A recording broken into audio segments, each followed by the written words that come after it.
Hello, folks. Hello, everybody. Hello. I'm not going to go through everybody's names, but welcome everybody to the stream. Apologies for the slight delay at the beginning. So this track was actually made by Bo. Bo is part of my Inner Circle Patreons. I did a thing where, well, actually most of the time when I sound design and I do videos and stuff, and I actually create the presets, then I upload them to my Patreon. But last Monday, I kind of decided to do a bit of a challenge where, you know, I uploaded the presets that I made during last week's stream, and allowed my Patreons to make snippets of spooky music, however they want to kind of interpret that, using a bunch of the sounds that I created last week. And I think that was a fantastic job by Bo. Like I said, both of these people are in my Patreon Inner Circle group, but the thing was open to all of my Patreons, so if you did miss the opportunity, I mean, I'll still, and you do submit late, I might play some of the tracks in next week's stream. We'll see how it goes. Then this one over here is another Patreon, like I said, goes by the name of, Sun Opening. So let's listen to this track, and then we're going to get into some Renoise, which is the tracker DAW, which was in the thumbnail, if anybody's wondering. It won't be my first time diving into Renoise. I've kind of been exploring it a little bit for the past, say, week and a half, 2 weeks, but I've been having a lot of fun. So I'm still pretty much a noob when it comes to the kind of tracker workflow, but there's certain things that I've picked up that I think are really interesting about it. So I kind of want to talk about that a little bit, what I think the kind of strengths and weaknesses are about tracker workflows in general. But yes, let's listen to this next track by Sun Opening.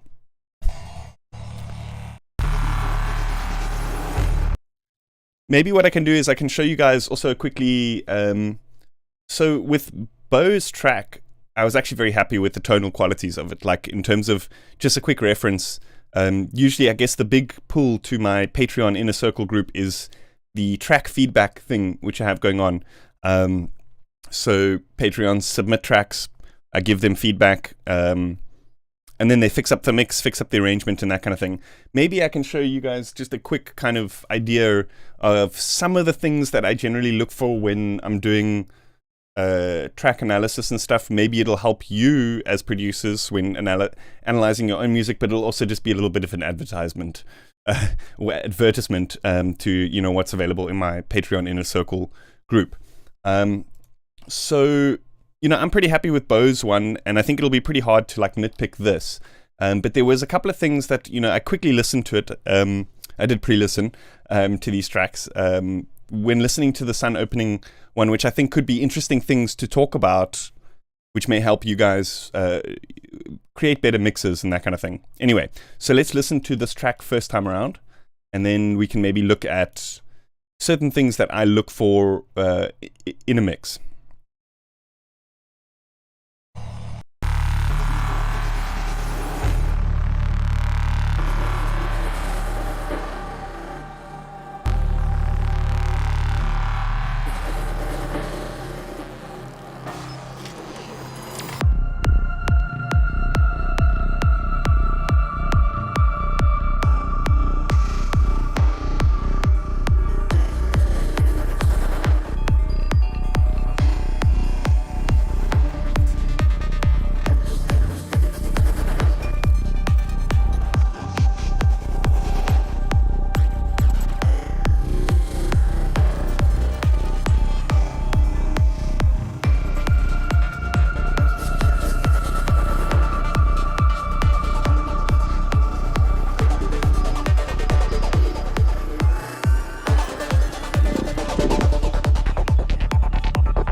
So this graph over here that I'm looking at, this represents the phase or stereo information across the frequency band. And if you listen here, you can kind of hear, basically it represents the middle being absolute monocompatibility, and far to the left being obviously panned hard left, and then spider webs everywhere. Oh my gosh, guys, the spiders are taking over. Spider, what are you doing here, bro? Anyway.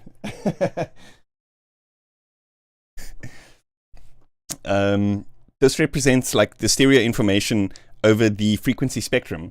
So here you can actually, using something like this one is Flux Studio Sessions Analyzer. Cubase has one built in. I kind of wish, there are various ways you can read this information on mid-side EQs and that kind of thing. Tell your buddies to chill out. I'm joking. So anyway, I find it's very important to just make sure that generally we don't want any stereo information happening below 90 or 100. For me, that's the hard rule. But I generally tend to shoot for about 200 and below. But I guess it depends on how much width and depth you want in that frequency spectrum. But for me, 90 is the hard rule, like nothing below 90 in the stereo. And you can actually, when you listen to it, you can kind of hear there's this movement happening with the subs. Bear in mind, this is with Citrons only. I mean, if you're making stuff with reset bases and that kind of thing, just disregard this, because you're not going for that clean bass. Do you know what I'm saying? But Citrons is like, you want that clean bass with the very monocompatible transient.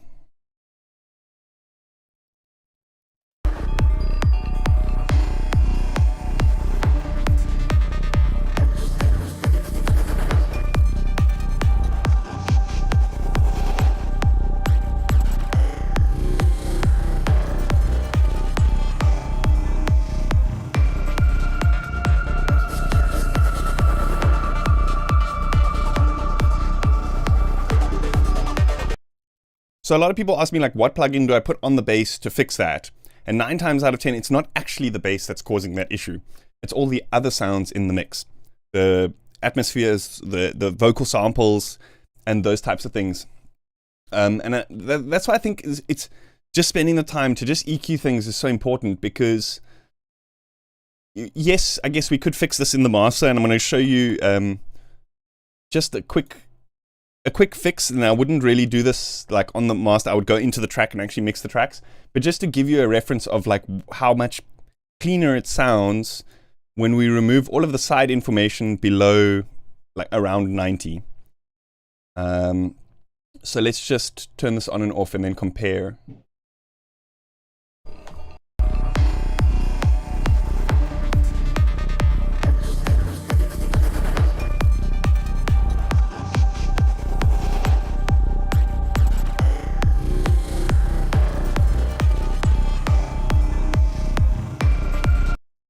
You hear that? It's almost like, I mean, it's subtle, and you would need really like high quality headphones or speakers to be able to hear the difference. But it almost sounds like without that, with the stereo information in the low end, it almost feels like the bass and the kick are fighting for space in the mix.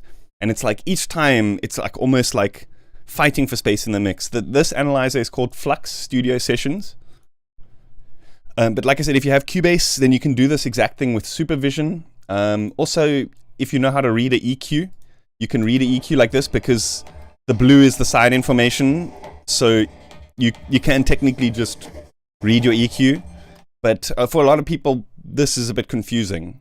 Do you know what I mean? What analyzer to use? I think sticking to one analyzer is dangerous, because every analyzer reacts differently. So I have various different analyzers that I use for different tasks. So for example, like Flux Studio Sessions, I use generally for that stereo spectrum frequency thing, because I think that's just super helpful. But a lot of that other information, it's different to a lot of the other stuff from. So like I said, I use a mix between like what that says to me, what my EQ's spectrum curve is. And then I also use a Curve EQ by Vox & Go. And then this basically, this is like my next thing that I'm going to start talking about. Bro, it's a witch's hat. It's Halloween. Woo! So this is the next thing I'm going to talk about. Is like how I see very quickly like what sort of frequency range, you know, when the sounds are sitting too much inside or outside of a frequency range. And here you could quite quickly tell that this track was very sub heavy, and I often don't like to change that like in the master, because obviously phase and that kind of thing, no EQ is going to be free from that kind of like, especially with a low cut, you're going to have some phase issues. But here with this kind of thing especially, I would go back into the track and then just change the envelopes of the kick and the bass, just so that there's less time being spent in that very sub range. But just for a quick reference, I mean, like I said, this is on YouTube. You guys probably not going to hear the huge difference with these kind of phase things. So I'm going to just put this on the master just to give you an idea. But this is not what I would generally do. I would generally say, go back into the mix and fix it. But let's just say, for example, put in a low cut. I want to, not a very steep one. So let's go with like 12 dB. And we'll just use this to kind of like, in fact, we can go lower and then do this and mix it with a boost to kind of carve out the exact frequency range we want for the low end. Do you know what I mean?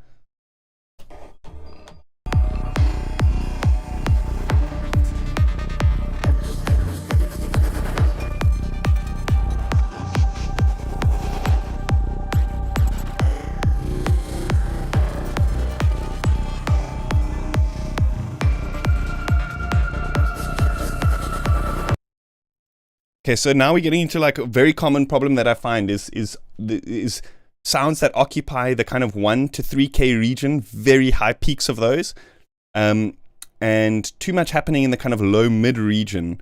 And you'll see like a lot of mixes follow this curve, specifically with electronic music. And it's because the reason that they dip out this range is to make this fundamental more prominent.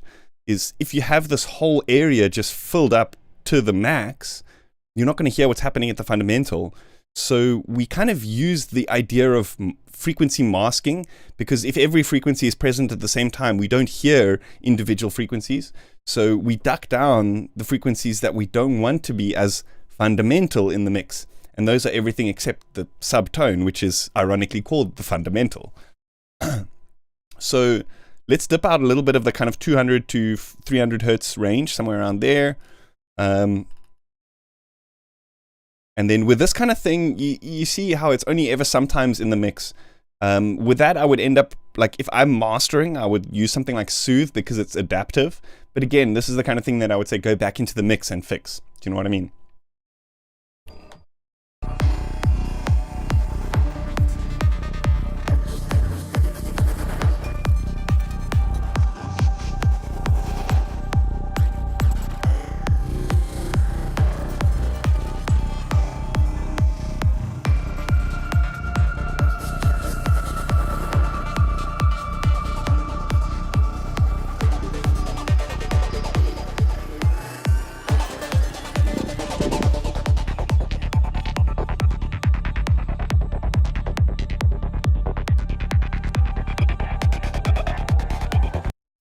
Okay, we're not done yet, but let's do a quick A/B comparison with and without the EQ.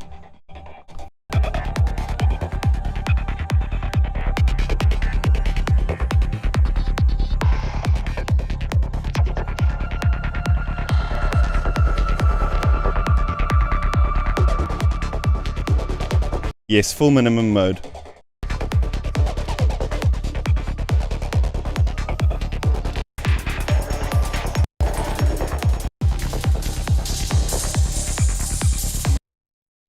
So you see there, like again, these like really high peaks above the above this kind of line. So for me, the general rule of thumb, no sound ever is higher than the threshold of the fundamental. So at the loudest peak of your sub point, so that's like this over here, don't let any other sounds in the mix get louder than that.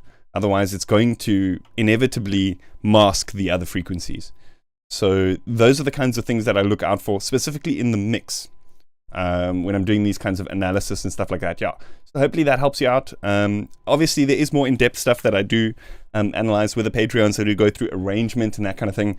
As you can see here, there's certain parts where I feel like the samples kind of go out of alignment and that kind of thing. So it's those types of things which I would bring up in my kind of processes when doing my Patreon things. Okay, so what I'm going to do is I'm going to jump into... Can you load a reference track to Vox and Go? Yeah, so with the curve, how it works is like, let's just play this track, for example, Bo's track. Open up Curve EQ. What you would do is you would go static match and take, and then it takes a curve of whatever's playing at the moment, and then you can get a couple of different ones, like up to 4 different curves, and then you can use those as comparisons. Do you know what I mean? So what I did is I got a bunch of tracks like Asterix, Outsiders, a bunch of other big artists, and then I mapped the frequencies and I found like the mixes, they were all basically the same with that kind of curve which I was showing you earlier. And I've actually saved that as a preset, Bitwig preset. I'm not sure where it is right now though, but it's in my kind of like templates. Oh, here, I've saved it as a preset here. Anyway. Yes, folks, please smash the like button if you're enjoying the video. We're going to dive into some of the what the fuck DAW. Let me just get a refill real quick. I will be 1 minute. I will actually play these tracks again for you.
Okay, let's get into it. So in case, for those who missed the actual title of the video and just checked the thumbnail, Renoise is the DAW that we will be getting into today. So it's very different from the traditional DAW. I'm going to just call it DAW for this, just because it's easier. It rolls off the tongue. It's very different to the traditional DAW in that it works linearly downwards from top to bottom, as opposed to left to right, how we generally know DAWs or DAWs. One thing I think is really cool about the tracker workflow is you can visualize everything that's going on, from the velocities to the decays, everything in the sound, by just looking at the tracks. It's very, when I say granular, I don't mean granular synthesis. It's very granular in the fact that it allows you to effect every single bit of the music. So the most basic DAWs back in history, they started out like this. I think the first DAWs that we know of, ProTracker on the Amiga. I believe ProTracker was ProTracker was the second music software that allowed to articulate music electronically. I think there was one before it called Music Tracker. I'm not sure though of the whole lore behind it. But again, there's various interesting things about the tracker workflow. One, being able to visualize everything that's going on at a single glance, and two, being able to effect every single bit of the music down to various interesting things that you can do. And you can actually modulate the speed at which it runs through the information. And this is how really weird genres like IDM, people like Square Pusher, Aphex Twin, their signature sound came from being able to manipulate bits and the time at which these trackers read the bits and that kind of thing.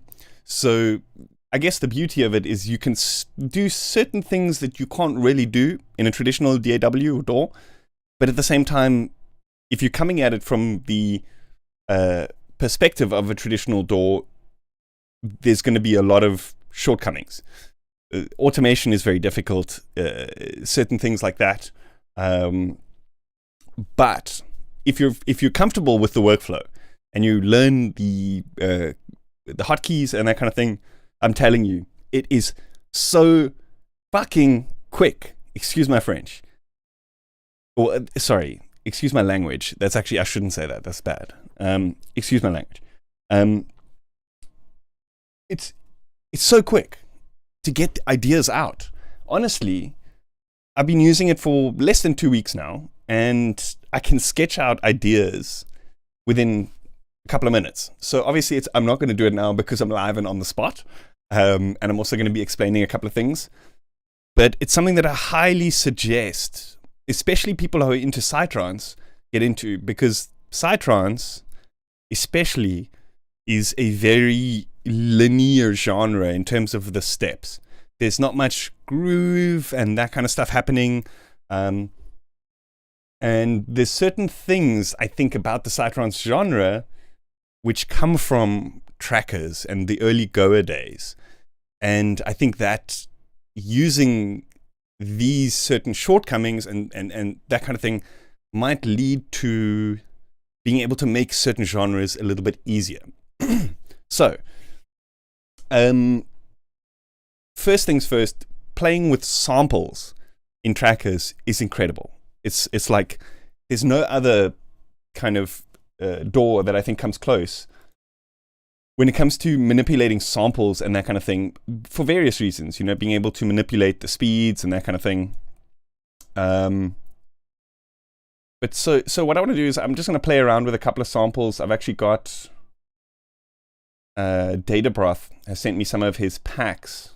There was one in particular that I was pretty interested in checking out, which was all Foley samples, kind of like industrial kind of Foley samples. I think this kind of stuff is particularly interesting to write maybe weirder, glitchy breaks and that kind of thing. So my idea with Renoise is not to create full tracks with it, but you can.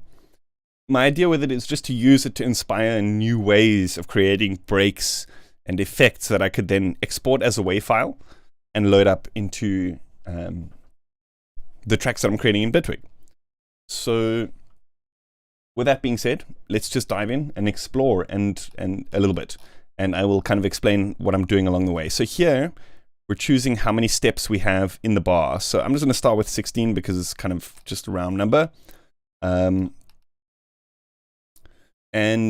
one thing to wrap your head around, which is a bit different between traditional DAWs and trackers, is the track doesn't actually generate the audio. This just generates the data, which sends to our slots over here on the right-hand side, our instruments, which are generating the audio. So it's a bit strange because the mixer is tied to these channels. So we could, for example, have one sample here and another sample here, but they're two different slots, but we can manipulate the volume of those channels together. So you can use this idea to your advantage. So for example, if you have like a kick and bass and you want them to be the same throughout the whole track, you may as well load them onto the same track, because in Citrons, you don't ever have the kick and the bass at the same time. And by that way, you save yourself a channel and that kind of thing. However, if you're doing sidechaining, it might differ. But again, these are the kinds of things to think about that are kind of different to your traditional DAW. So let's just find some sounds here.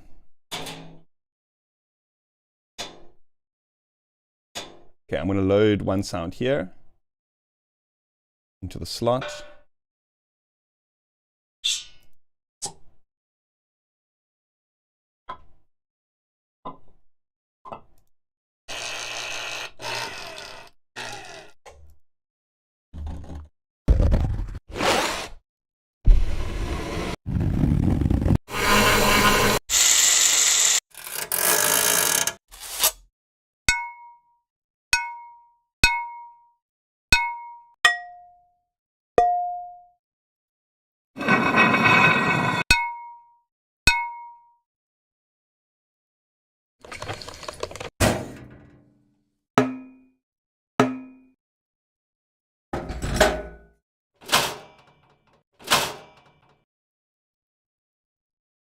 Okay, so we've loaded up 4 sounds into our slots on the right-hand side. Is it hard transitioning to Bitwig? Will you work in Cubase again in the future? It wasn't hard transitioning to Bitwig at all, to be honest with you. What is DATABROTH?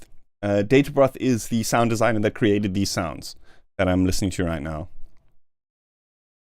I think Octatrack is based around a tracker workflow, if I'm not mistaken. There's another new thing that's just also been released called the Dirty Wave M8, which looks pretty interesting, also built around trackers. And then I think Polyend also did a tracker. Okay, so how it works, like I said, you have different slots which actually send the audio out, but your tracks aren't actually linked to the slots. So for example, if I want to trigger the barbell sound, I can put in a note over here. So to put in a note, we actually want to hit the record button over here or press escape, which is the hotkey. And then we can put in a note over here, and that's the barbell sound. Say, for example, now we want to layer another sample on the same track, or not layer, but trigger it. Then we could either select it over here, or we could use the hotkey, which is numpad plus and minus, to actually cycle through the different slots. And so here we've also got the input jumper. Or I don't actually know what the real name for it is, but I believe also Alt plus and minus also change that. And so what that does is it basically changes how many steps you take when you input a note. So check this out. You can input that then, and then just use hotkeys to like cycle through which samples you're putting in. So if you just learn this, you can actually just type out your beats. How crazy is that?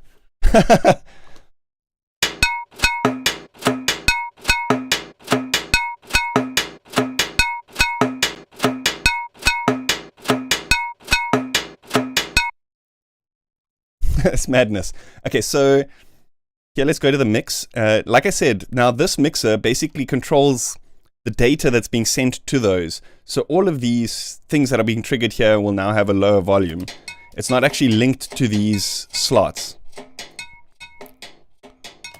So let's find some other samples here. Maybe a kick in a bass, or a kick in a snare or something.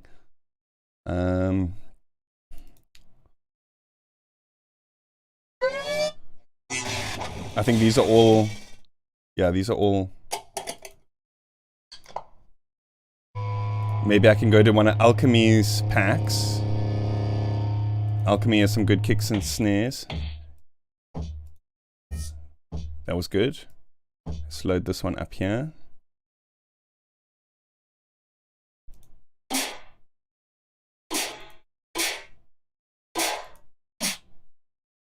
Okay. So now we can go to this track, for example, and load the kicks and the snares by just using plus and minus on the numpad to go between these, and then just using Q, which like using the numpad keyboard, I mean the actual QWERTY keyboard, as you would usually do in a DAW to like punch in the notes. So you can change the pitch by actually just changing, you know, using different QWERTY keys, but you can actually do it with a MIDI controller as well. Yeah, the Renoise built-in samples are pretty good actually.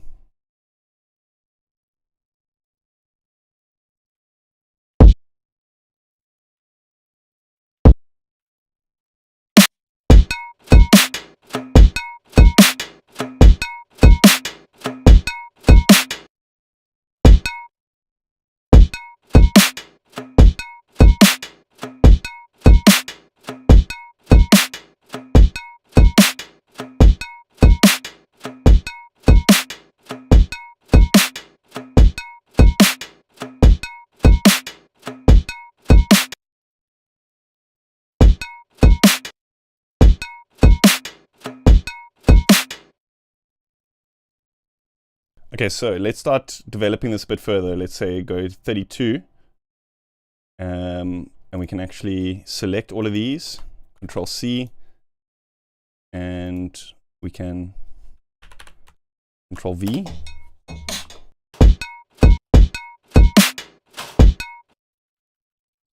You can also do it in real time, but I kind of prefer the step workflow.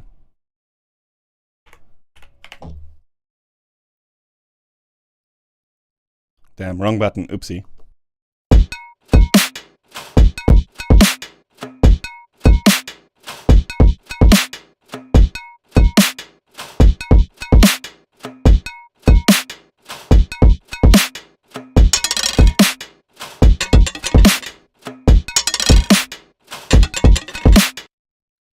Oh, this is the perfect example. So can you hear the sample had like multiple hits? So with these, we can actually like load it up, and then, excuse me, we can use the built-in slicer to actually create different hits. And I believe the command is Control K to actually drop a slice. So you don't actually have to be too accurate with it. We'll zoom in now and do it in a moment. But using this, you can actually create individual like hits with longer breaks or samples. And this is a really nice way of creating like really humanized organic grooves, because sometimes you'll have these hits which are two, and the tempo might not necessarily be aligned to the tempo of the project. Does that make sense? So anyway, let's go in here and adjust these onto the transients. It does come with some breaks as well, which you can use to practice with.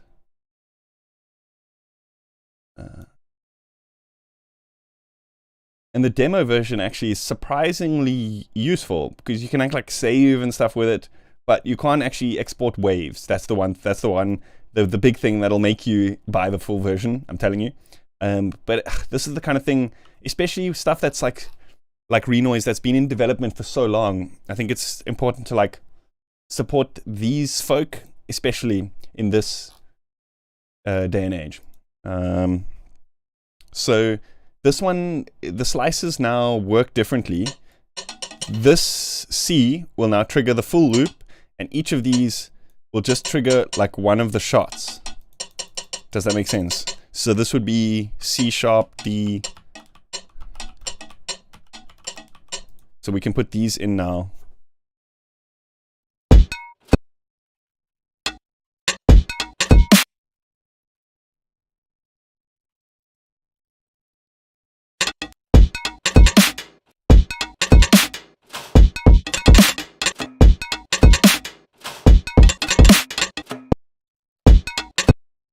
So that's the thing with when you do it in real time, then it'll sometimes be slightly off because it actually programs in a delay parameter that delays the actual MIDI trigger.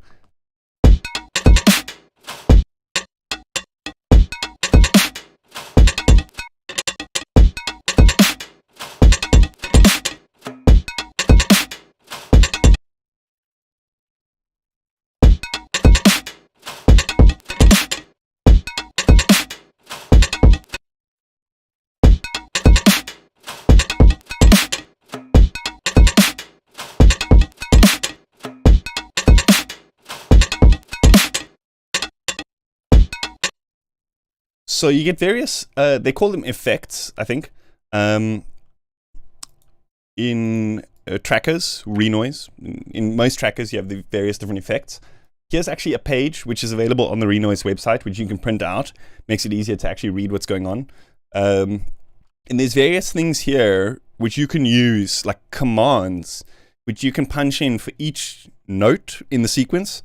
So cut volume, this is like changing the decay, or it basically cuts the sample after a specific amount of time. This one is very helpful. And this R, retrigger, also very helpful. And then each one you can see has XY. That is the amount of time, or basically you have various parameters with each effect. So X being the new volume, Y being the tick to cut, so the amount of time that it takes to actually cut the sample. And that's from 0 to 16. Here's the weird thing, is that the number systems in trackers are hexadecimal. And what that means is it doesn't count like 1, 2, 3, 4, 5, 6, 7, 8, 9, 10, 11, 12, because each, say, set of 10 digits is actually a set of 16 digits. So it counts 0, 1, 2, 3, 4, 5, 6, 7, 8, 9, A, B, C, D, E, F, I think. And then it goes 10. So it's a bit confusing. Beats, perfect. How you doing, dude? How you doing? Dishes type beat. So to think of this basically like why I think hexadecimal is actually pretty cool for music stuff is that most stuff is divided by beats of like 8s and 16s. So hexadecimal counting system is actually logical for music because we divide each of the steps by ticks of 16. So if we want to, for example, trigger a retrigger at a 16th, it'll actually be 10. Or at a 32, it'll actually be 20. So at first it's like, what the fuck? What is this even? What is going on? But actually, there's method to the madness. So anyway, let's backtrack a little bit. The most, for beats and percussions, the most useful things I find are C and R. So let's just put in, so here's another thing that's a bit confusing. If you press C, it jumps down to the next block downwards. But then if you want to put in a value without jumping down, you can hold Shift.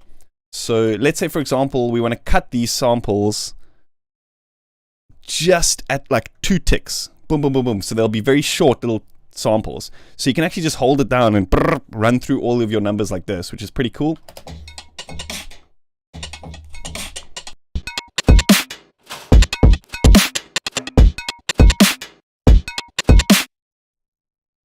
And yeah, this works on like all of the channels. So we could like do it here as well. And then with some of these, let's say, for example, open it up all the way, which would be F. Remember what I said, F would be 16, full value.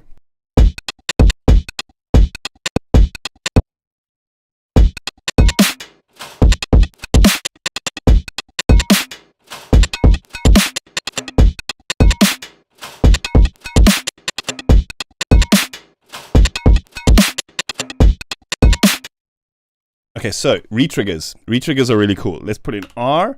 And so the retriggers actually work backwards. So like R01 would be like very short retriggers, because 1 would be the amount of ticks that it takes to retrigger the next one. So R02 would be 2 ticks and then a retrigger, 4 ticks and then a retrigger. So F would be a full beat. So 8 would then be half a beat.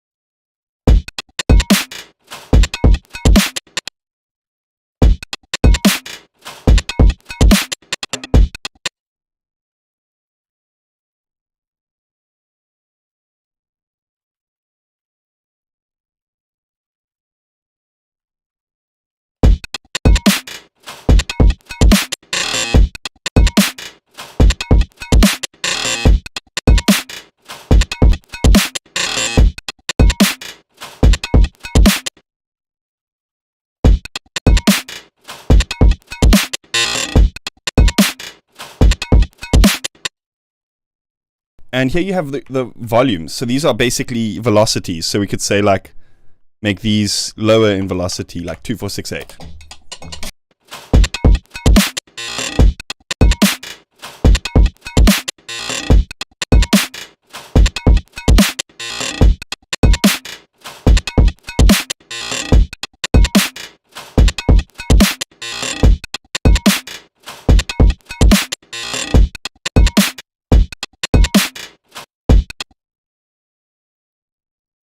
So there's other various weird things that you can do, like we can modulate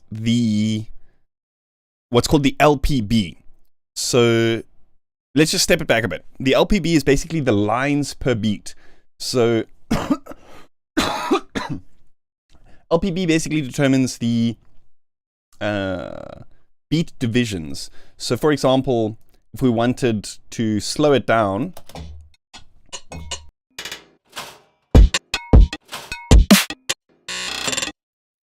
but then still have like more control in between the beats, we could say like 8 lines per beat at a lower tempo. You know what I mean?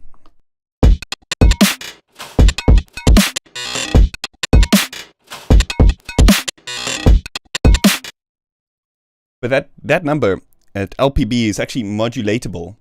Let me pull this up again. I can't remember. I think it's ZX or something.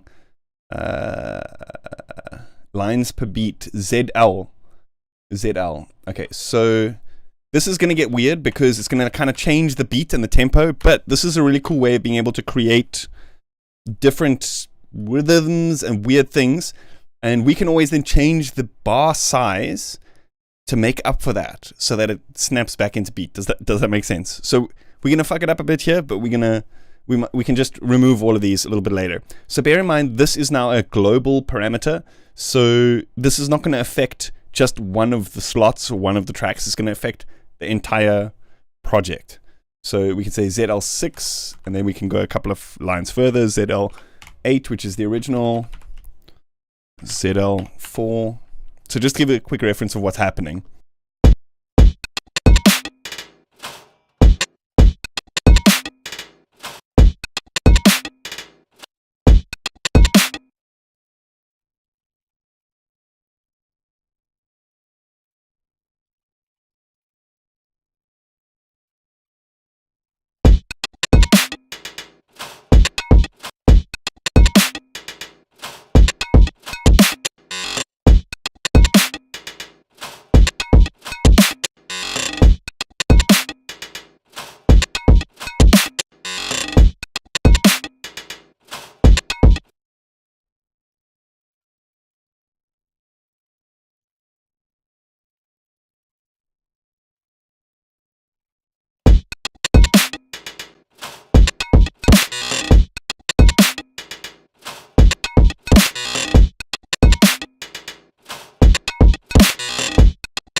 this should actually be, if we want 12, it should actually be 0B.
If you're doing it in real time and it puts the off in, you can actually change that by just putting one of the notes on the keyboard that aren't actually chromatic keys somewhere else in the thing. So now it'll keep playing it for a bit longer.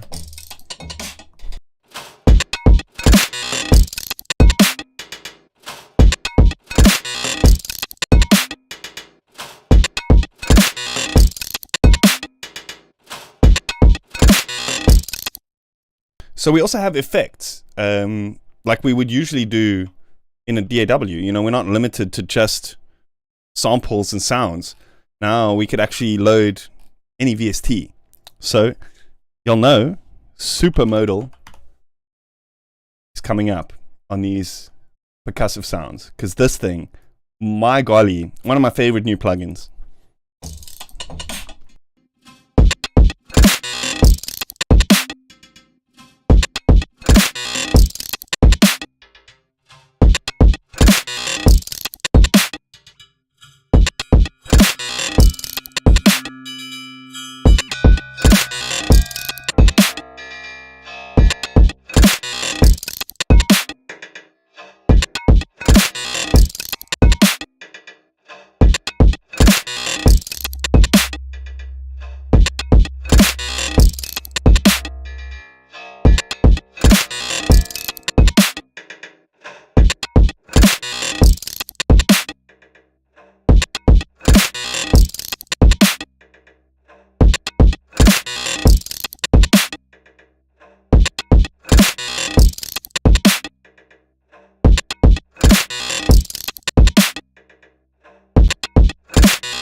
So like often I get to the point where it's like, I love the weird rhythms that happens, but I want to break it apart from the project. And so this is like, for example, where I would say, okay, let me take the beat away and render this loop out as just like a loop, which I can then load up into a project in Bitwig and use as like a theme to create a track around. You know what I mean? So for example, like to reprogram this beat now, because of these weird time shifts, because it's a project thing, it's a little bit of a head wrap. You know what I mean?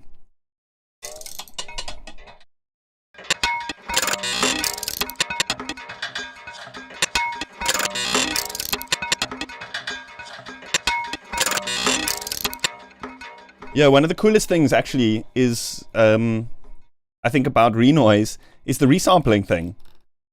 You know about that. So yeah, we can actually load up a new plugin by opening an empty slot and saying plugin. And then let's say, for example, phase plant. And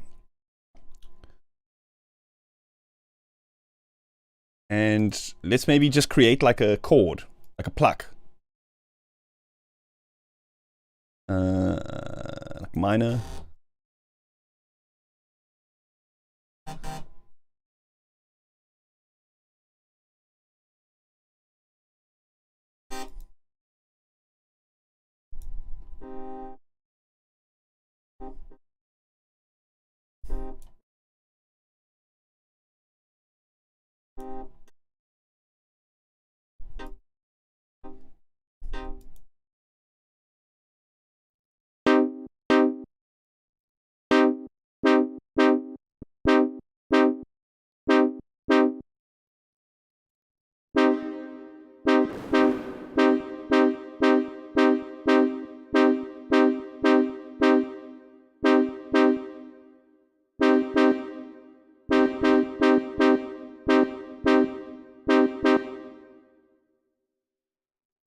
Hey, Alexandre Beek, how are you doing? With trackers, it's a bit like the electronic groovebox, so you work in the way it was designed for. Yeah. So it's a bit different from a lot of DAWs on the market right now, which allow very open-ended way of working with things. It's very structured in the way that you have to approach your arrangements and your sequencing. But that leads to certain things which I think make certain genres and stuff like that a little bit easier to create these things which are a little bit more difficult in a traditional DAW. So what I think could be really cool is to see more traditional DAWs incorporate like a tracker system as some kind of MIDI device. Nudge, nudge, wink, wink, wink. I know Reaper, actually, this is what originally got me into Renoise. Is a couple of maybe 2 months ago, I think I did a stream diving into Reaper for the first time. And I got a lot of comments, people saying, oh, you should check out the Reaper plugin, which is actually a tracker. And I did. I checked it out and I was like, oh, this is really cool, but it's a bit of a clunky workflow to get around. To actually load it up and everything. And so then I was like, you know what, I actually like this. Let me start investigating. And then Renoise popped up. And this is something that's actually come up in comments so often on my channel. People are like, oh, you should check out Renoise. You should check out Renoise. You'll love it. You'll love it. And I do love it, but I mean, there's certain things, like I said, that kind of break the workflow in terms of creating a full track with it. So I wouldn't create a full track with it, but I love it for just sketching out quick ideas for melodies and certain things like that, because of the way you can kind of see everything in a very visual, granular approach in terms of being able to edit each bit for all of the tracks at once, you know?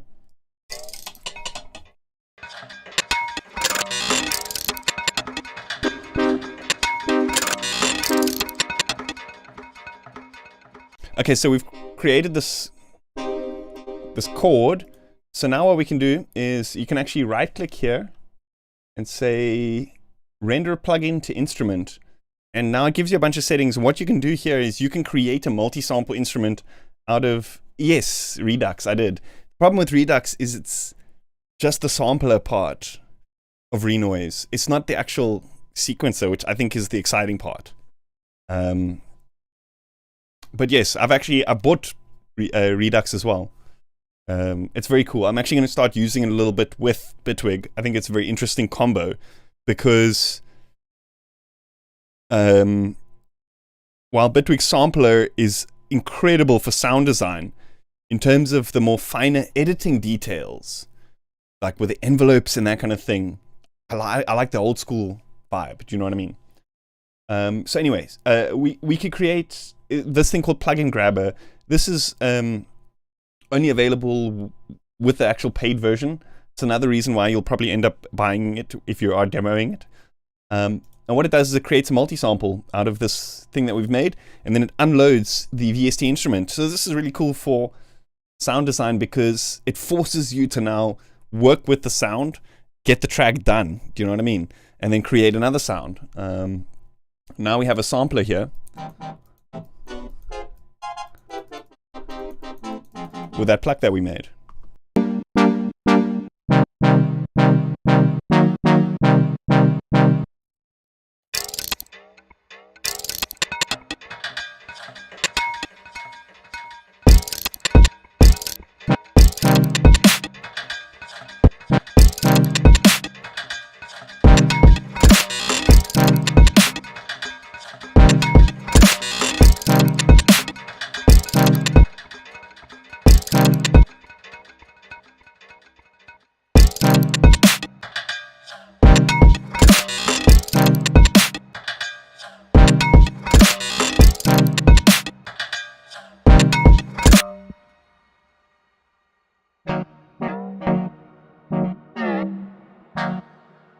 And so now, remember what I was saying about the fact that like the tracks, the slots can be programmed from any of the tracks.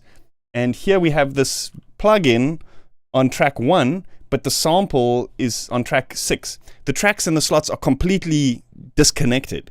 So this sample that we've now created in Phaseplant, we can send through any of the tracks, mix, effects, or anything like that. So we can go back to track 1 where we had this supermodal effect and put a couple of the hits of this pluck through that effect as well to create some weird warpy sounds.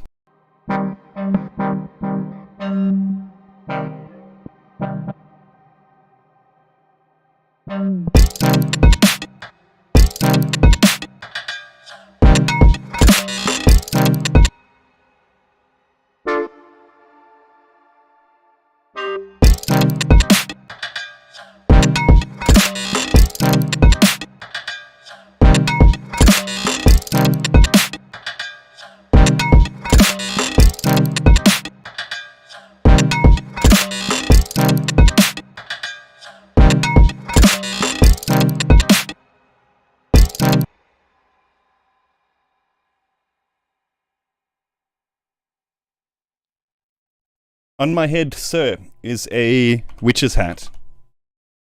So let's make a quick like acid hit, and we could program that in every here and there.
I think there's 1 or 2 steps too many. That's why, because of the beat change.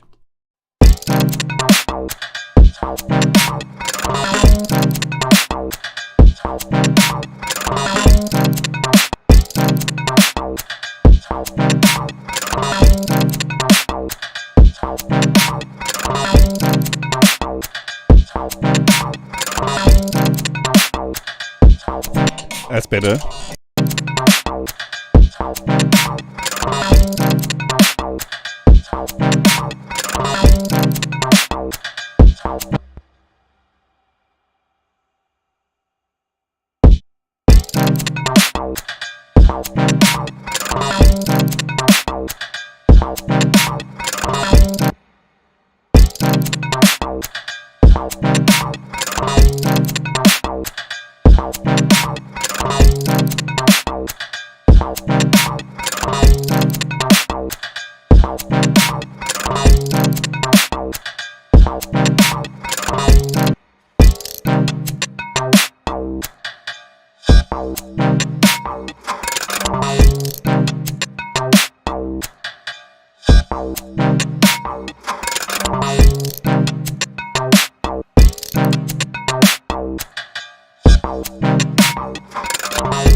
Cool. Okay, so should we make something a bit more traditional? Should I show you the power of something like this creating like stuff that we generally would create on this channel, Citrons? Because I think that's where the beauty of such a linear system comes in. No, my friend, all you need is Renoise and phase plant, and I'm going to show you. Like, phase plant and Renoise is the combo. A lot of people, since I started talking about Renoise and stuff, a lot of people have been telling me, oh, Renoise is amazing, but I wish it had the modulators that Bitwig has. And I feel like that's where the sort of combination of phase plant is such a powerful thing, because the modulators in phase plant are almost endless. So let me take a quick break. I'm going to get a refill and stuff. Go run to the bathroom real quick. I'm going to loop this for a little bit, and then we are going to make a Citrons track from scratch in a tracker. Let's see if we can do this.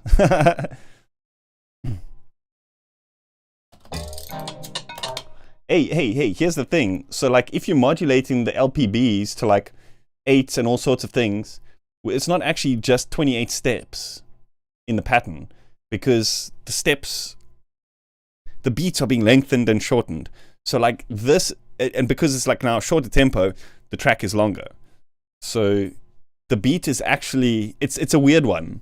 That's why I find like it's very hard to program a solid beat on top of something like this, and that's why I would generally export it out and load it into like a more traditional thing to actually create a track out of.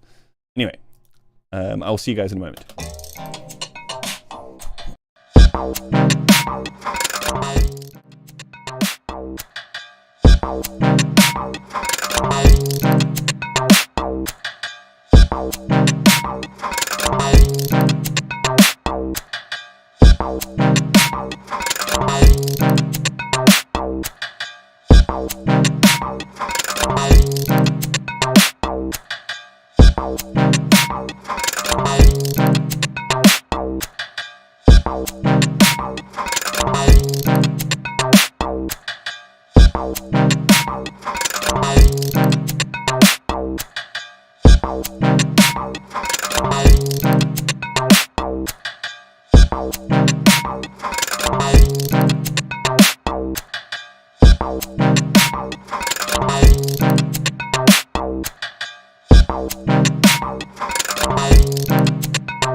Actually, before we make a Citrons track, I want to talk a little bit about like chiptune type music, and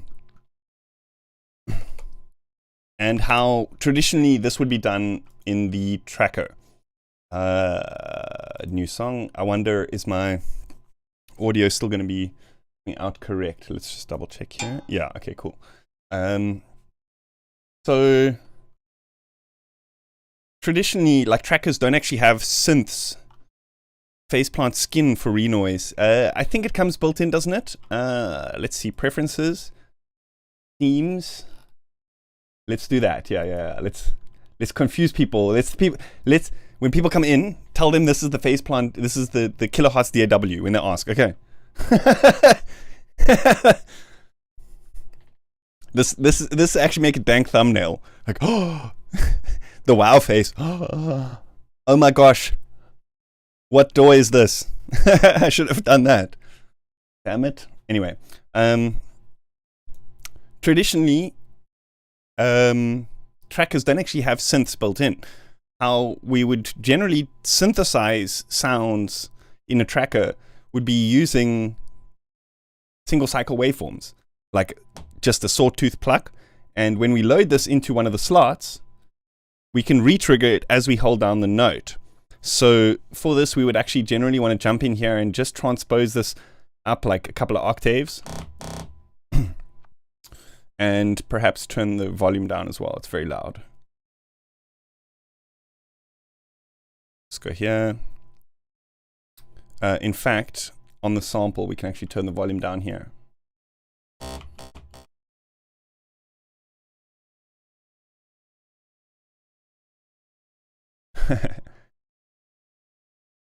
Have you shared them somewhere? How do you mean? It comes with this.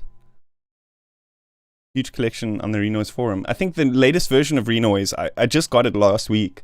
So the latest version must come with this built in. So we can start plotting down notes.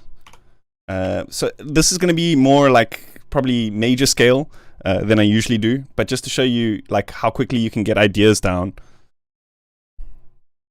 Let's think of an idea first. Let's maybe put in some drums.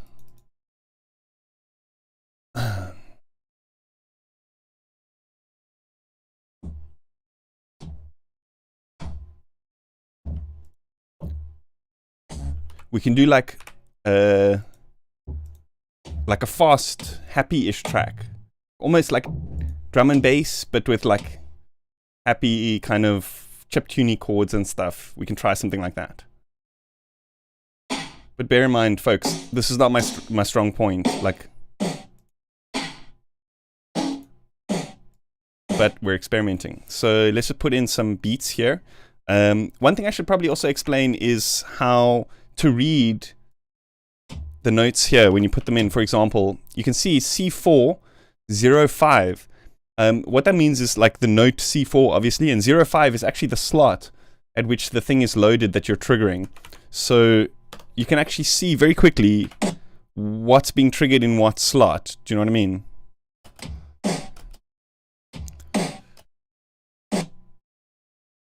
By just looking at it. I think that's, again, like the beauty of this kind of workflow. You can quickly see everything at a glance.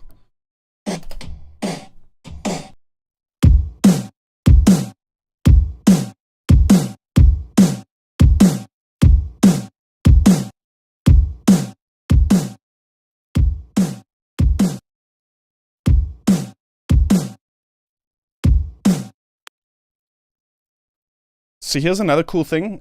We can actually go like this, select all of these. And if we go to this step and then Control P, it pastes in a pattern. So it'll repeat the pattern over and over again. For some reason it hasn't repeated all the way to the end, but it's fine. We're only going to go to like 32. We can change it later if we need to.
We can also maybe retune the samples.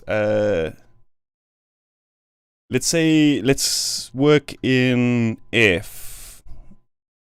I think it's +5. +5. Just so it's not all C major.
Oh my gosh, I can't figure it out. Maybe we just loop that part.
I'm actually just going to put the notes in manually rather than trying to play them in. The sample door built like a Fami tracker. Yes, it is basically a tracker, Renoise. Because I can see the notes here, it'll be easier to actually like punch them in, I think, because, and also I can show you some of the beauty of programming sequences and things. specifically the arpeggiator, and how we can manipulate, like we were manipulating the LPB, lines per beat, we can actually manipulate the ticks per beat using a command as well. That's actually a good one. That's actually a good one as well. Yeah. Using the the volumes, because then you can create like Flutter effects. Savage Regime, very good one.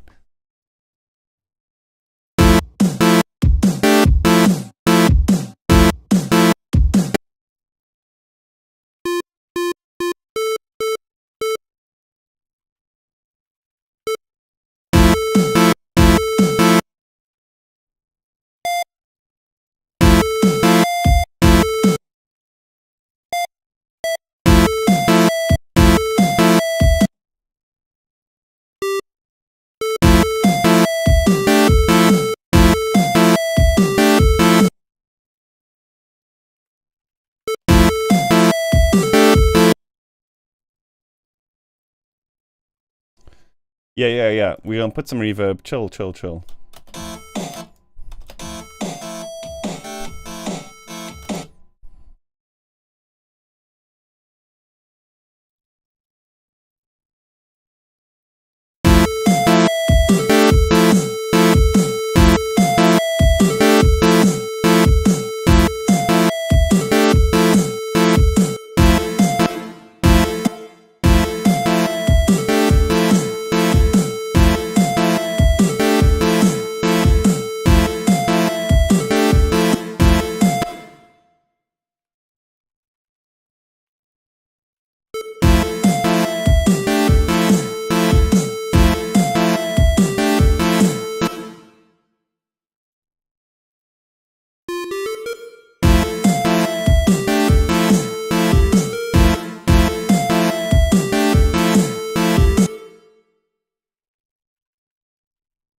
Okay, so we can also program, like I said, there's this whole list of effects commands.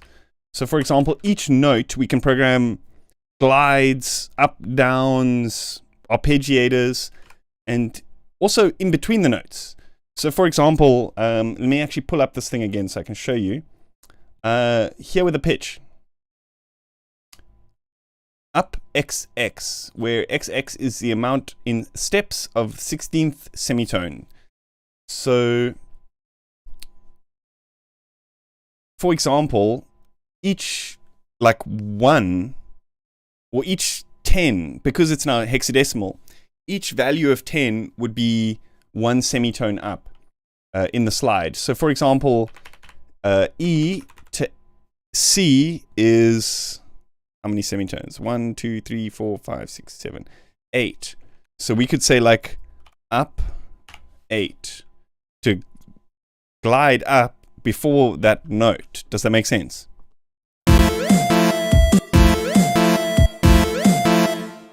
So you can get these really granular, like, not granular like granular synthesis, again, granular as in like each step of the process.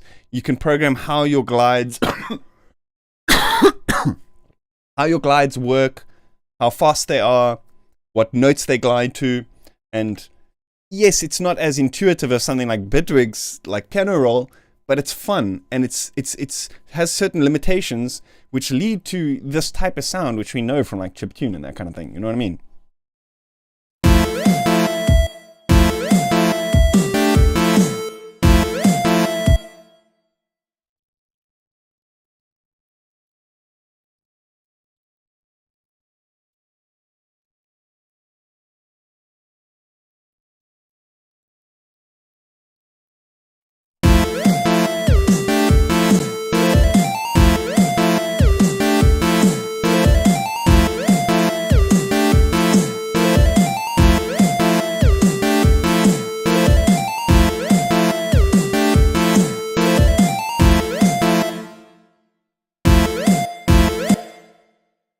So like I was saying, because there's limitations in terms of like with trackers, the sounds themselves, the original trackers didn't have synthesizers where you would have to actually then process the samples. Here, we can then take that sample and process it with certain like modulations. Like we could say, add a filter and then process like an envelope onto the filter to create more of a pluck with that chord sound.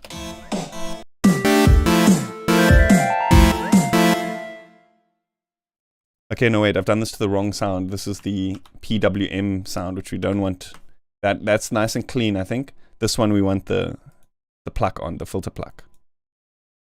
Looks like a kilohertz door. It's working, folks.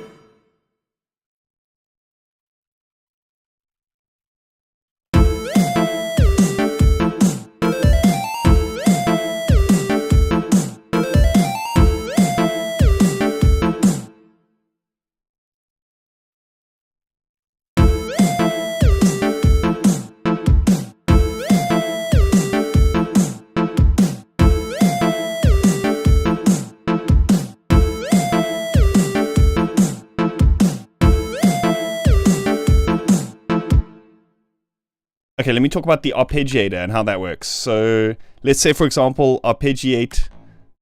Hey, what am I doing? A C note here. Not that one. We want the PWM sound. So the arpeggiator's command is A. And how it works is like you choose the amount of steps. So like if you want a minor chord, you would use 1, 2, 3, and 7. And the major chord would be 4 and 7. So 47. So it'll be root 4, 7, and it'll arpeggiate that note.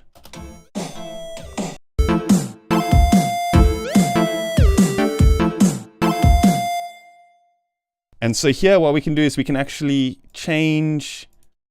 So we want this to arpeggiate all the way. So all of these steps, because it's holding. Do you know what I mean? But what we're going to do is we're going to change the clocks of the arpeggiators to get some interesting patterns. And we can also maybe perhaps change some of the notes in the arps as well.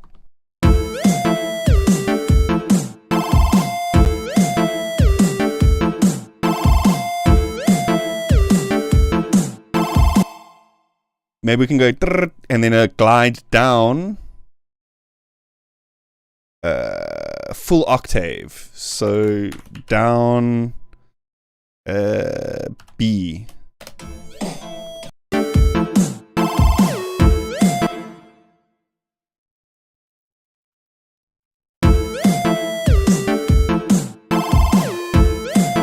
C, sorry.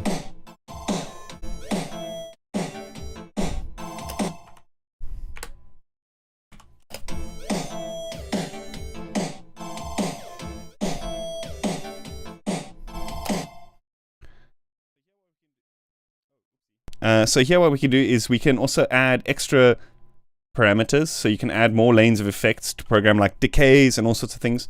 But here I want to talk about the lines, not lines per beat, excuse me, the ticks per beat, which we can modulate, which is ZK, or ticks per line.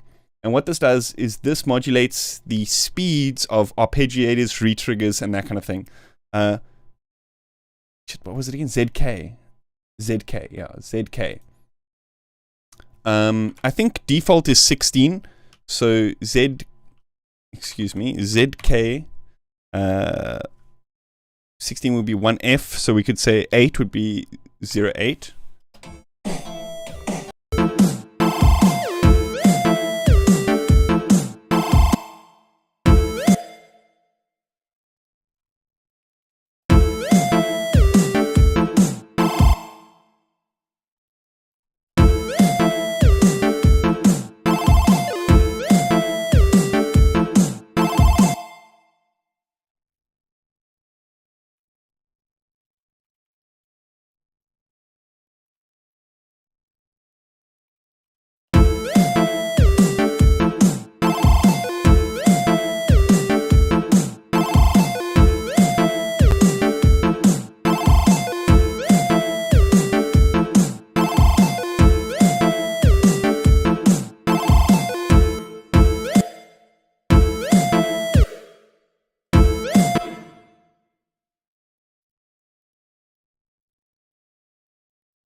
We can also program like modulation as effects steps. So for example, we can put a filter on this sound. Put a low pass over here. And if you right click and drag, it records the modulation into the lane that you've basically highlighted. So if we highlight this, while it's playing, we right click and drag this cutoff, it'll modulate that as modulation. It's stepped though.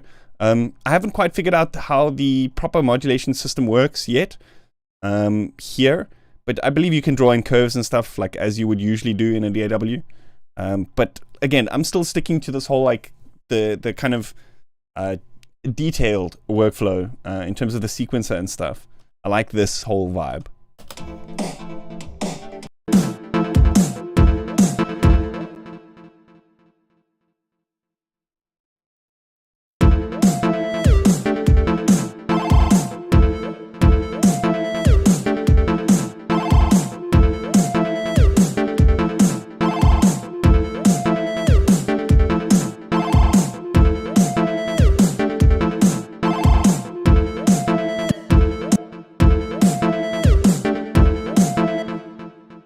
We're gonna make some Citrons in a moment.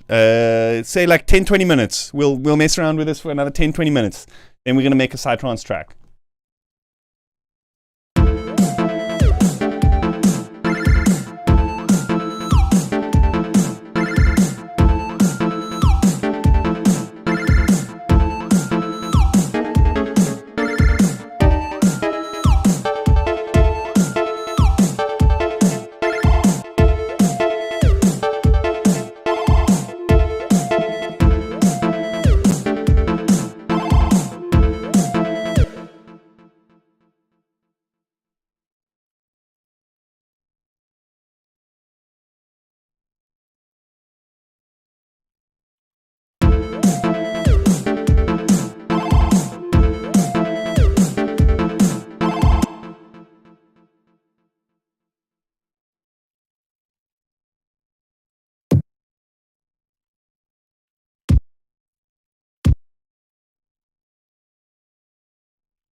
I keep wanting to drop the samples here. You can, but like I just find it's easier to just know where you drop it in the slot and then do your things accordingly that way. Where have I put the drums now? Oh, there we go.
Hey, not bad, eh? Not bad for like a first time chiptunes creator.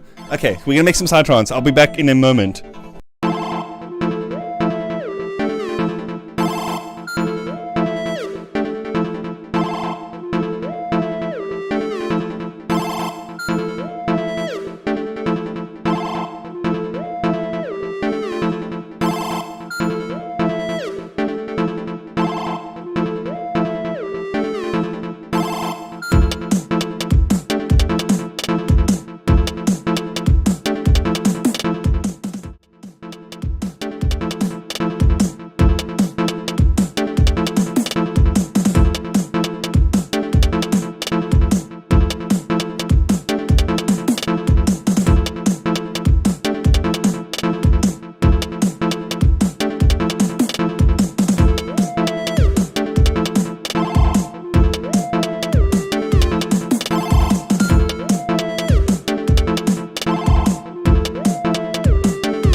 Okay, so let's see. Kick and bass. Kick, I'm going to start with a sample. Let's see what we're going to go with.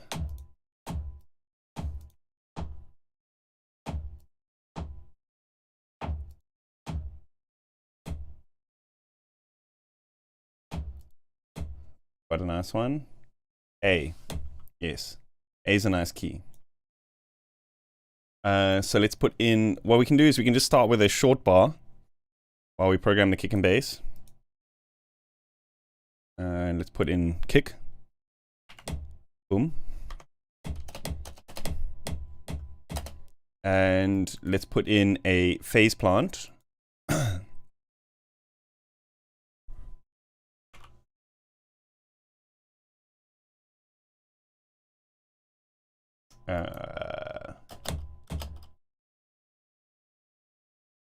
And let's put in just a single note for now, I think. Boom. Because I'm going to use this to then transpose. let's go down 2 octaves. And then another 1, 2, 3. So it's an A. Was that too low of an A? We need to be actually the upper octave. So it'll be minus 12, 1, 2, 3, minus 15. Yeah.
For some reason, the velocity doesn't...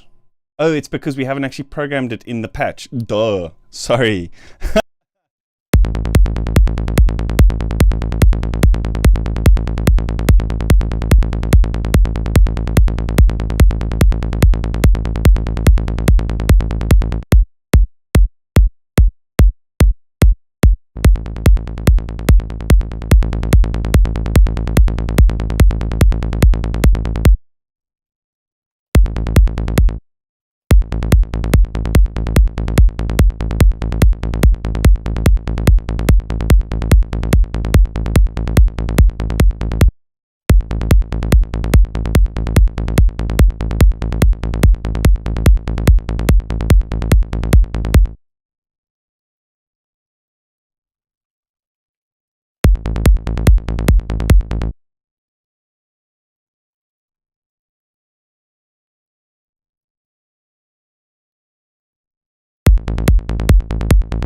We can also group stuff. So for example, we can say right click on a channel and say insert group, and then just drag other stuff into that. So here we can, for example, create a percussion group.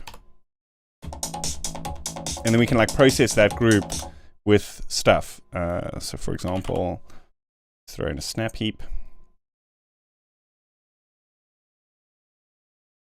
I'm going to use one of my presets from Catalyst, one of the mixing presets for the percussion group. Real Alex. Which Alex?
So creating one-shots is really cool with that whole idea that I was explaining earlier about being able to create multi-sample instruments quickly out of stuff, because you see there's two options here. One is render plugin to new instrument, and one is render plugin to current instrument. So the new would then like create a new channel. So we can, for example, just like sound design here a little bit. Let me just, okay. Create like a couple of one-shots and then just keep rendering them out as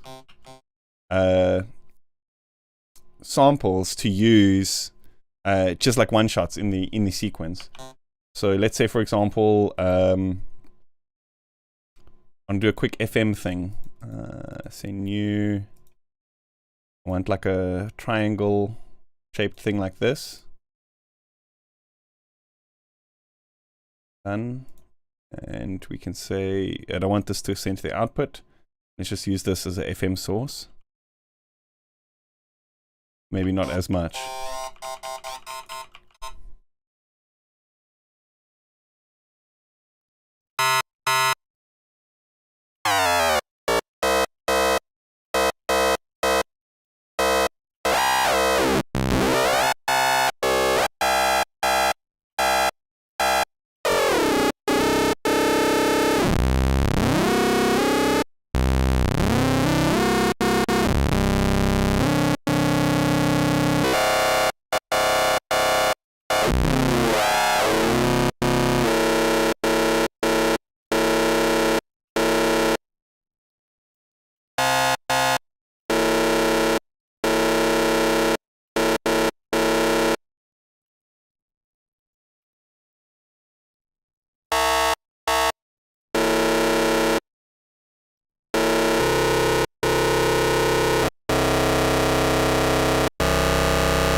So now it's made like a sample of that one shot that we've made, and now we can trigger this and then design more sounds, render them as one shots, kind of keep doing that. Do you know what I mean? So let's put a couple of these in here.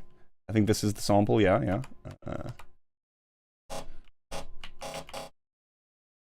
we'll actually want to tune it to the track. The reason I don't tune it before rendering is you want it at C, just to make things easier when you do start to arrange the track. 1, 2, 3 down.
maybe we make like a different sound, like not a FM. So we have like two slightly similar FMs that can call and response.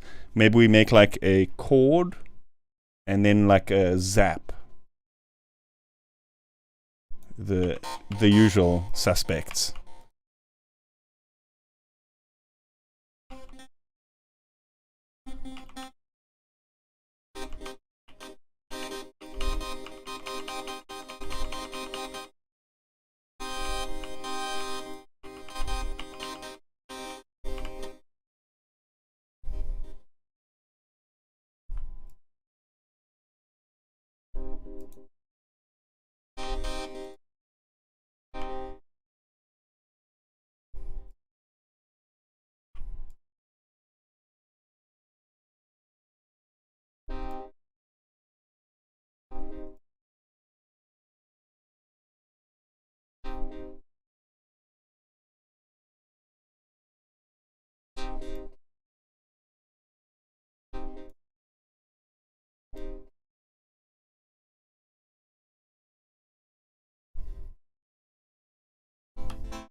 Oopsie, microphone.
Hey, I'm loving Renoise JFR. I'm loving it. I'm enjoying like the creative workflow. It's very different to what I'm used to, you know? But very simple, you know, to like once you understand how it works, it's actually quite intuitive. I know it sounds silly to say that because it's very different to like what we know, but like it all came from this. Do you know what I mean? All the doors that we know came from this kind of workflow, you know?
Andre Stoffberg, my stream schedule is every Monday, this time.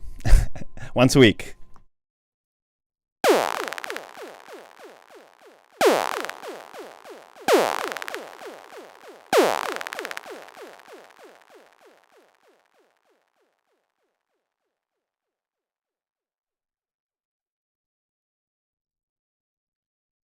Renoise. Nice, dude.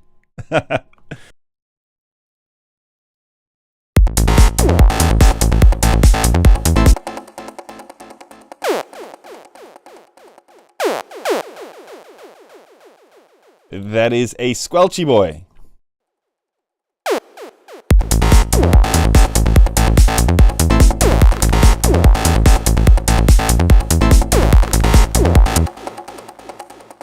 I actually don't like the previous squelchy boy.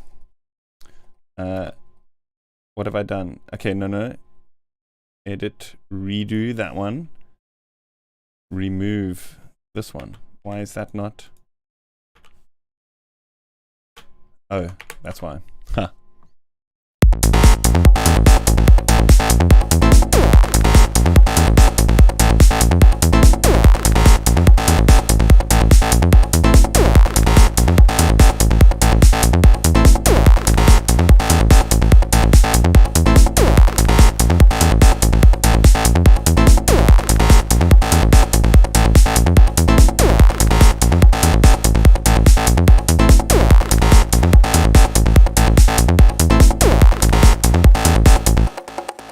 Okay, so now what we can do is we can create more of like a traditional lead sound, like I don't want to say ARP because in trackers ARPs are a little bit different. You think of them a little bit different, but like the sound that we know, like a plucky sound. So let's just jump back here. Is this not allowing? Here we go. So then here, we're not going to do any more resampling, so we can actually just tune this to the fundamental. And let's just start putting in some notes, and then we can go back and sound design.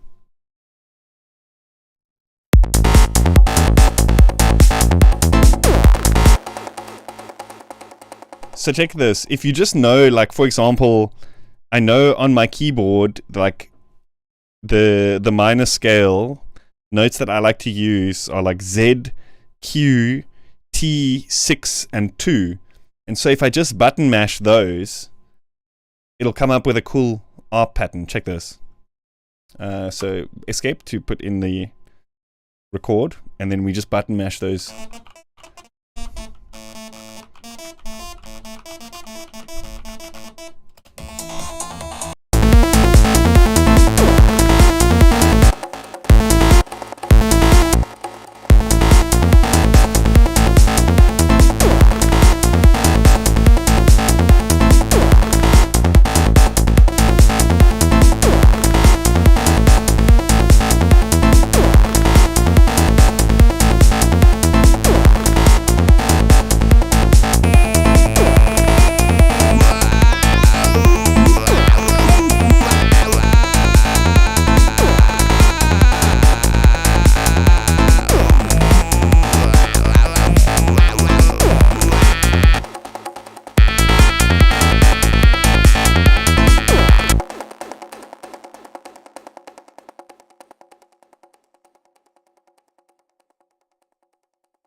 FY20, how are you, sir? How are you today?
There's also a pretty cool edit mode which you can use to like re-trigger parts. So like, for example, we just want to like hone in on this one part at the end here and loop this while we work on it.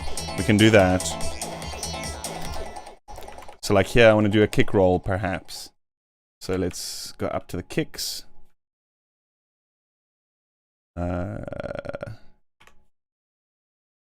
something like this, but then let's do like a lower velocity.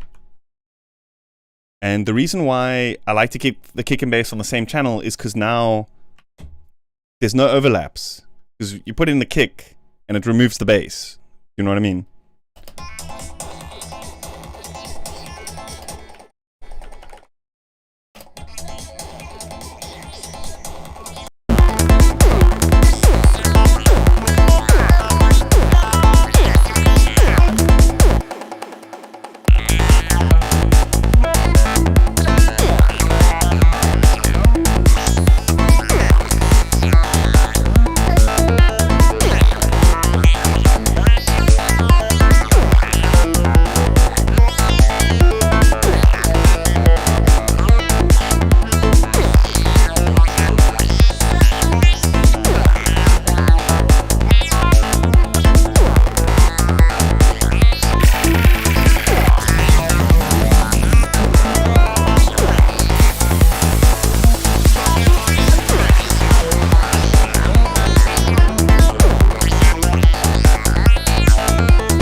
So also one of the coolest things about this is now, say for example, we have this like main lead that we've created here.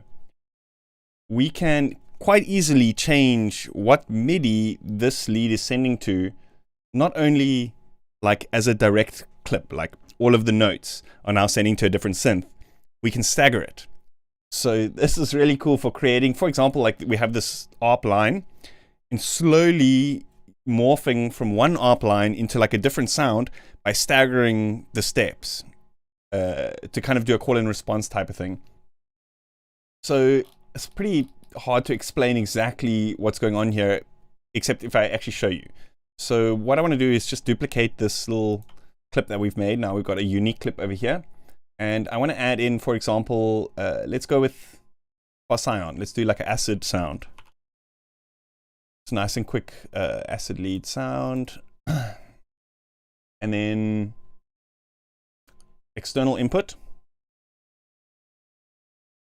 And so here you see this is slot number 7, right? And that MIDI was sending to slot number 8.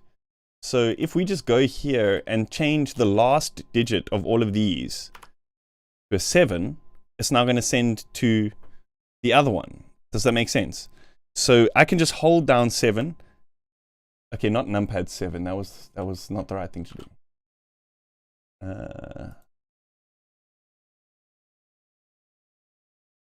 If we just go like this and now hold down 7, it now swaps all of these MIDIs over to now send to Procyon instead of phase plant. So now we actually want to tune Procyon to the A. So it's -3.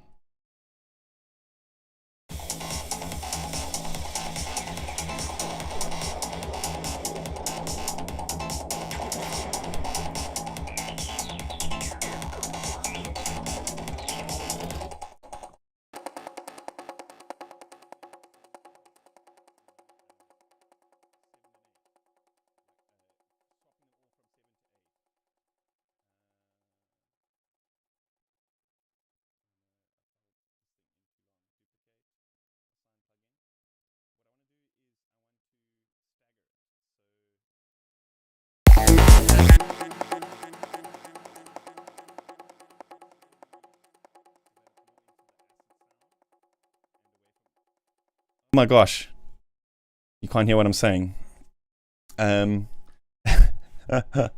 So instead of going and just, switching all of them from 8 to 7, I want to slowly move from the one sound to the other. So just start randomly putting in 7s here. So it's going to play the one lead and then the other one every now and then. Does that make sense? And then we're going to slowly add more 7s in as the track develops.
No, I'm slowly swapping over the notes instead of sending them to slot 8, because we had that ARP, right? That was being triggered in pattern number 3. And I just copied it, and now I'm slowly moving them instead of 8 to 7. That's what I was explaining a little bit earlier. So now we can go like this and just start moving more of them over to send to the acid sound until it's like a completely acid lead. Do you know what I mean?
I'm still trying to figure it out, Savage Regime, but like what happens is you can do like a chord. So if you hold shift, you can play multiple notes.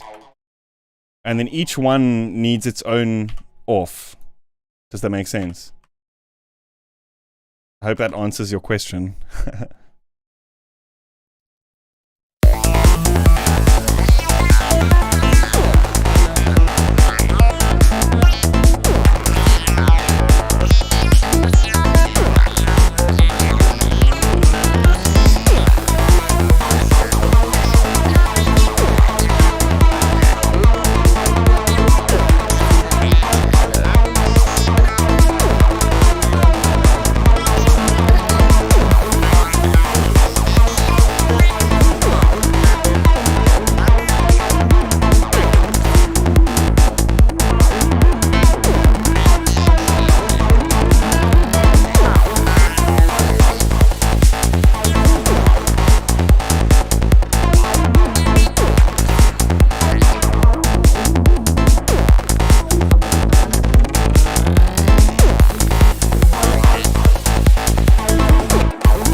See, I can easily see like what sound is what exactly by knowing like D represents the exact slot of that squelch sound. So like, rather than having to audition every sound, it's just for this kind of thing. It's so intuitive actually. Once you wrap your head around the whole hexadecimal and all the other big barriers and learning curves, it is actually quite intuitive.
For triplet stuff, you can set this lines per beat to 3, and then it aligns it if you're going to do your track in triplets.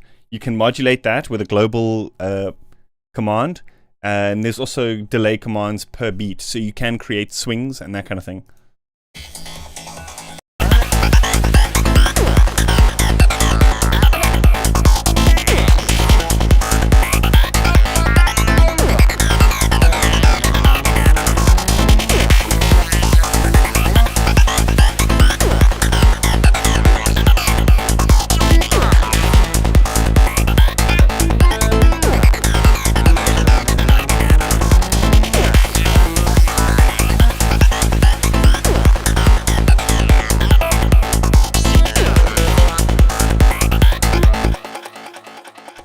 Hey, Chris Peasy, thank you so much. I appreciate that for the subscribe.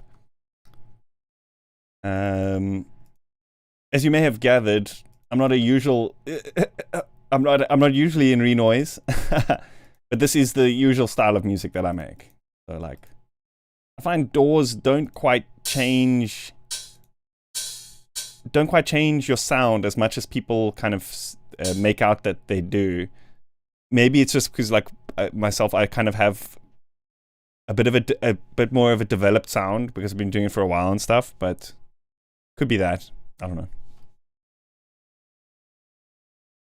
know. We want to put in open hats instead.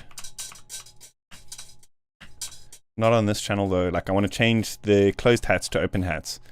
So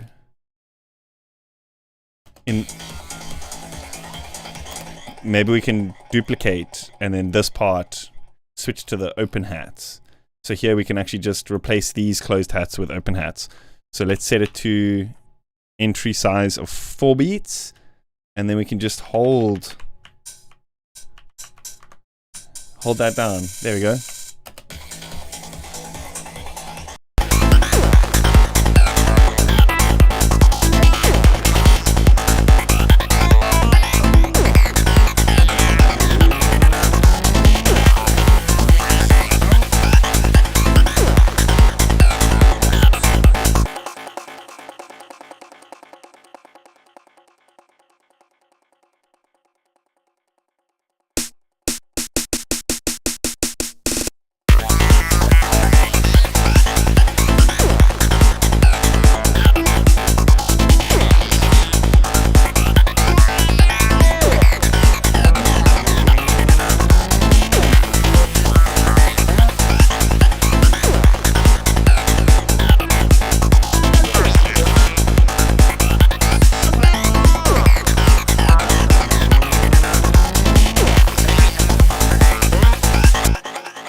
I'm just going to be right back. I'm going to go to the bathroom real quick. Let me loop this entire track that we've made so far. Then what I'm going to do is make like a final section. Then we can make an intro, outro. Track is done. We made a full track in a tracker in like pretty much, I think about an hour or so. I don't know how long we took with the previous stuff. Anyway, I'll see you guys in 2 minutes.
So here's the thing, is that like often I find with stuff that has too much options, you end up not making the decisions, and that's what slows down the music creation process. So if I were focused and the goal in mind was like create a track in an hour, I could probably do the same thing as quick in Bitwig. The problem is that there's so many things that you can do that you get like carried away, all sorts of things. You know, I love the fact that this is like, it kind of has that render down, resample, use as a sample kind of mentality, and there's not much you can do in terms of like the sequencing and that kind of thing. So the closed-ended nature of it forces you to just get it done. Do you know what I mean? And I think similar to kind of like hardware, you know, like I'm sure you know from MC 101 jams that like if you only have like 4 tracks or 4 channels or whatever, and there's certain limitations in terms of grids and things that you can do, you're going to make not only are you going to learn how to make the most of each of those aspects of the device, but using those limitations, you're going to be able to make music very quickly. Do you know what I mean?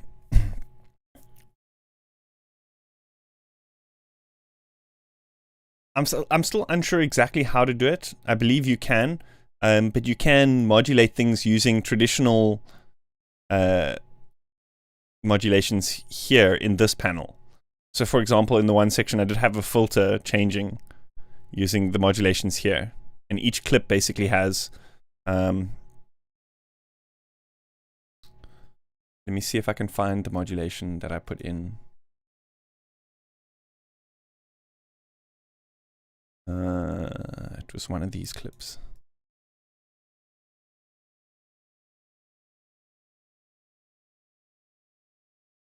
Macro. Oh wait, I actually don't think it was this.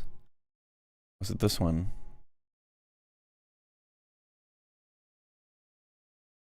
No. It was on this channel. Yeah, there we go.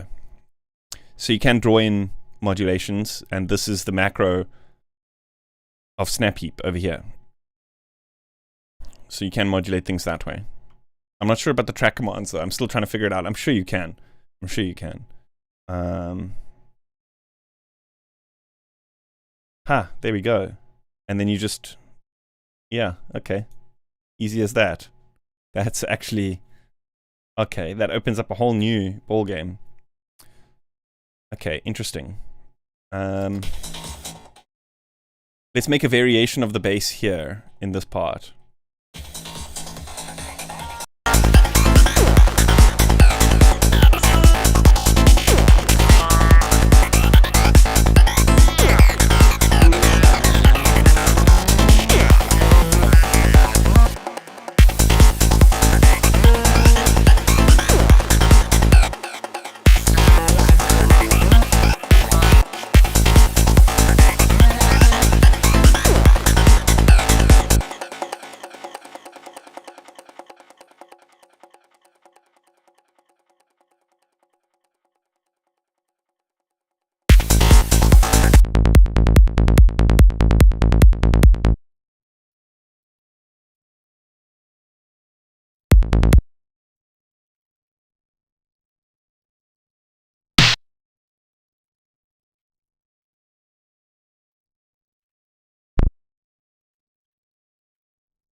Sasagodo, I don't quite understand. My biggest problem was those automations which would affect more than one pattern. For example, a filter opening.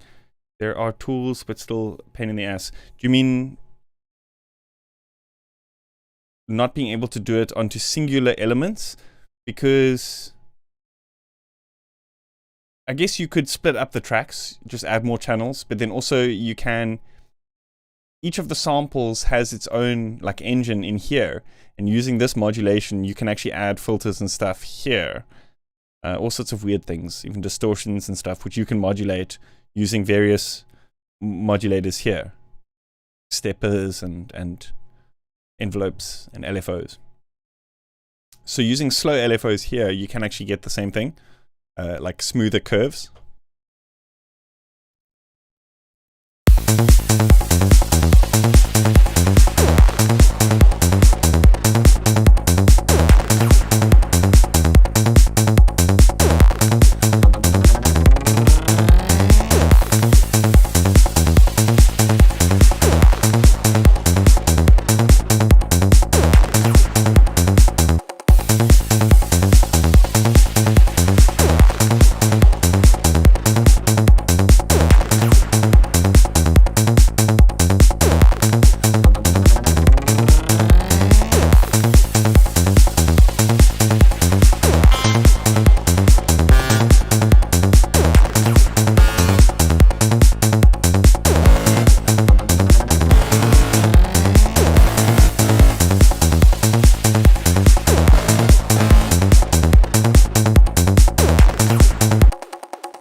I want to copy this MIDI that's triggering the bass, and I want to use the same MIDI that to trigger that synth lead.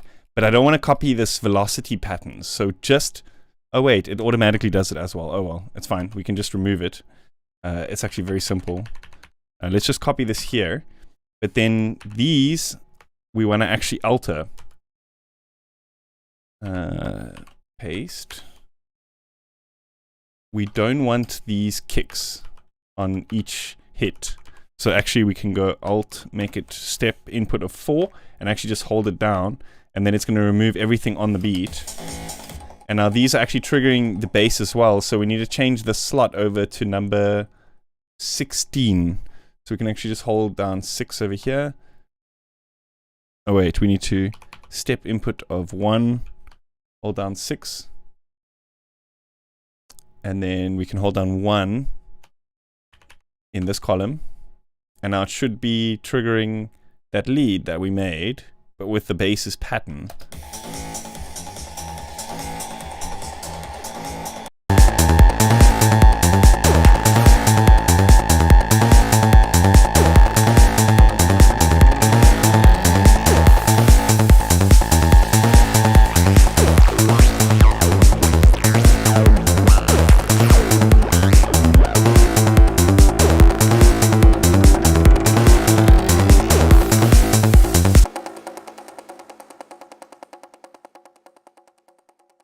I want to put in some note variations here, so we can say step it up to 4, and then let's put in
I wonder how, it seems that with that modulation, it's, with these plugins, I can't seem to figure out how to do it with this.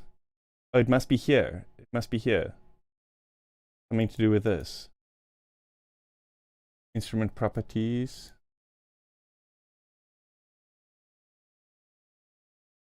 Perhaps.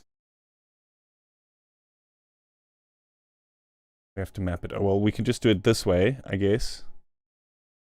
No, that too is not. Also not showing that modulation. I wonder. Do we have to go like this?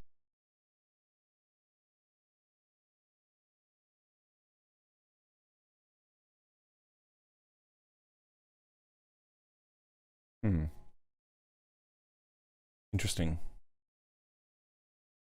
Oh wait, this is now a different thing. Not the right one. Is this vital?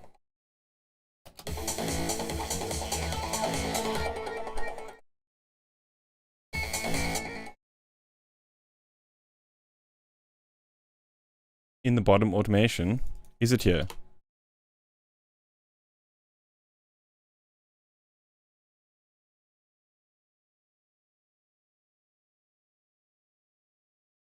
Would it be if we select this note, perhaps?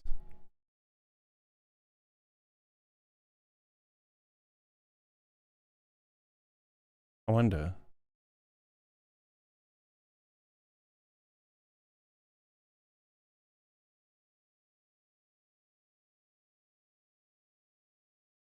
Yeah, they offer like the plugins that are on the. Oh dang, yeah, my CPU is, yeah. For the plugins that are on the mixer channels, but for the actual VST plugins, like the instruments, can't seem to find where. Maybe you have to do it in like the phrases, which is still something I need to figure out. Or in this modulation here.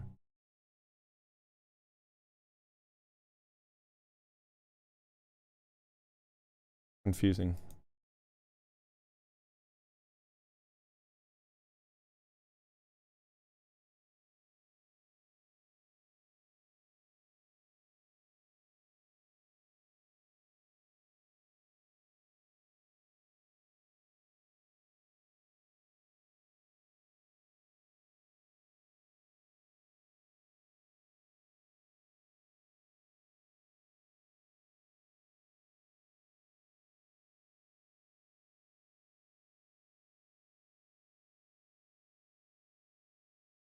Wave morpher, I remember it now.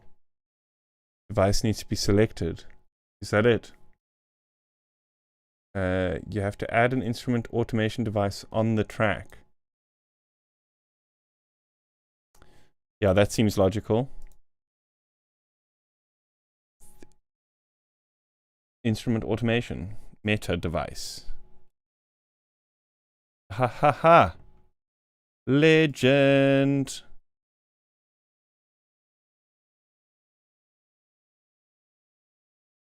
So here, I guess we could actually just choose that macro. There it is. Nice. And then we just right-click automate it here. Nice one. Thank you, Wave Morpher. I appreciate that.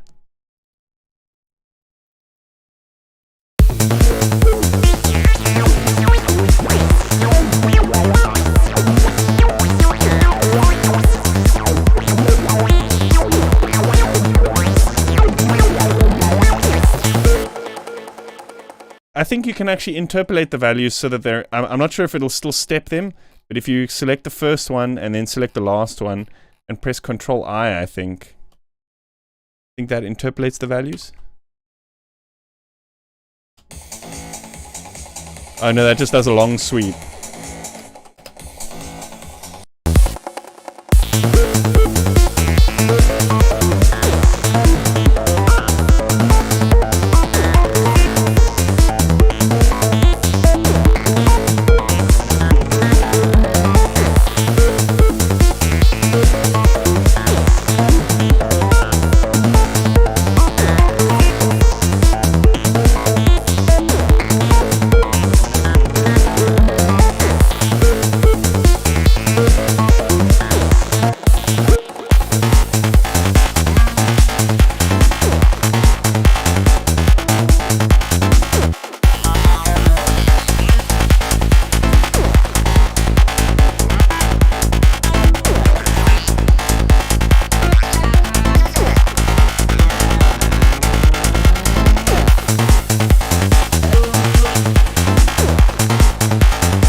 Can we add groups inside groups? We can't, can we? I think we can send audio to other channels somehow. This way. No, that doesn't work.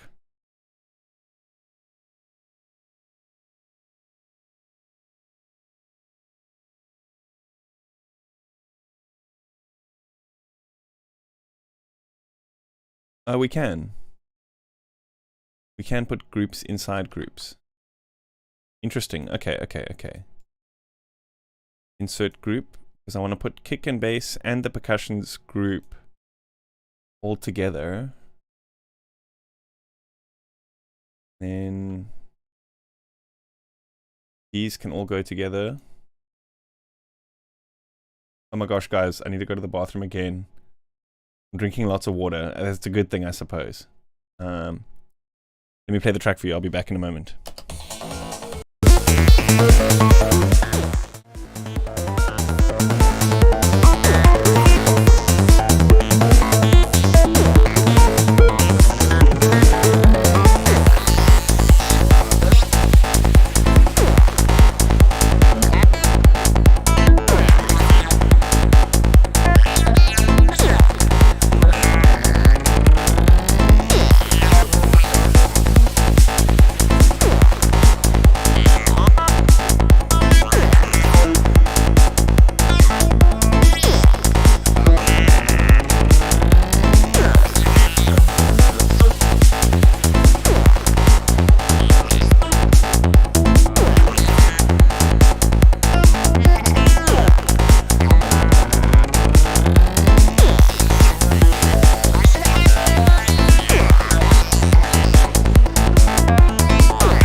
Yeah, so there's like a couple of things that you can get. One is this very helpful things for Renoise.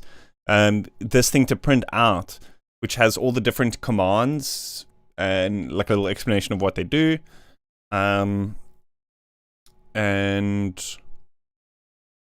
there's also the online manual, which you can use to check different key commands and stuff like that. But you can... too much CPU. Uh-oh.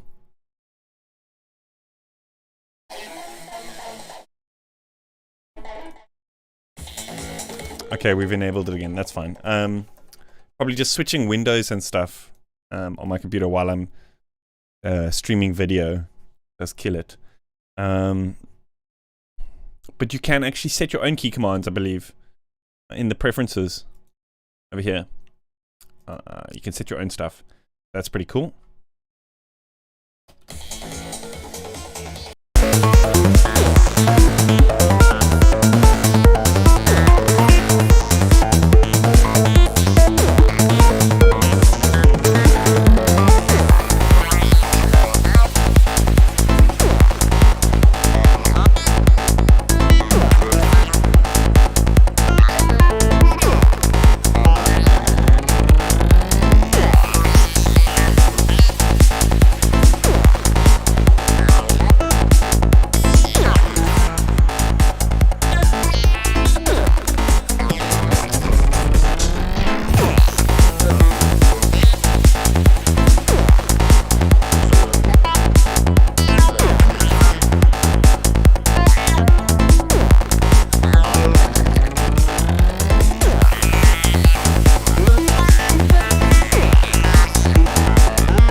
Oh my gosh, that's probably why.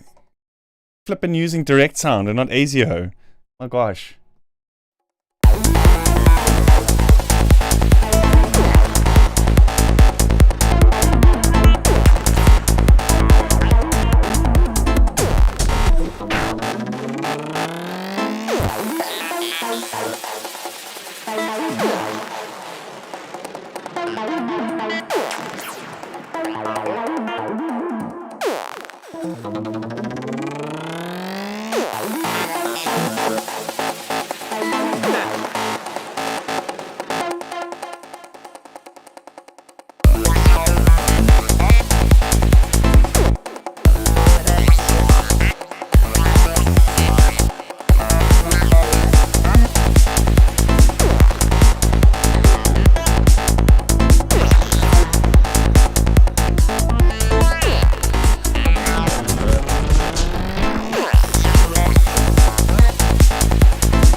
just realized like it's Halloween. I'm like, obviously I know because I'm like doing all this, and Shadow's barking. I'm thinking like, why is Shadow barking? And it's probably kids knocking at my gate, wanting candy and sweets, and I haven't got any.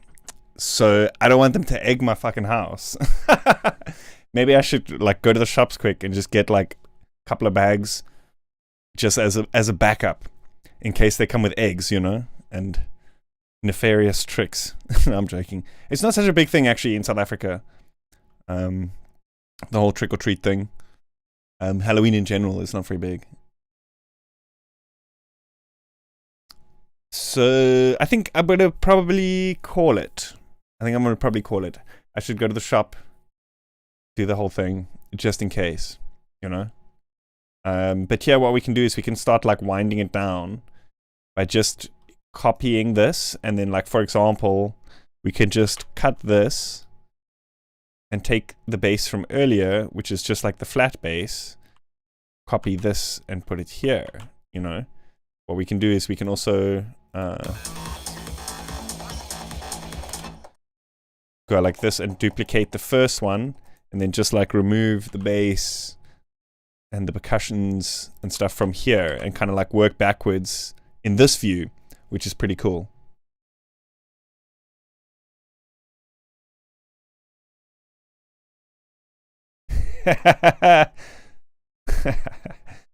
Is it possible to install Renoise on an external SSD disk when working on a Mac? I've worked on a PC for years and don't know.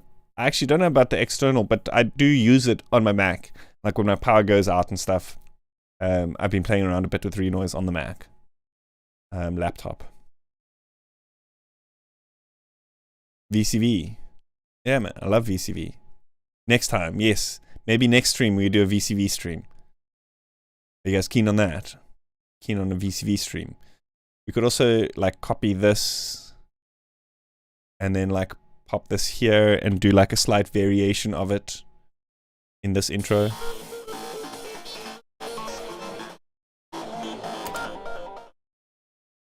Just like a couple of those notes.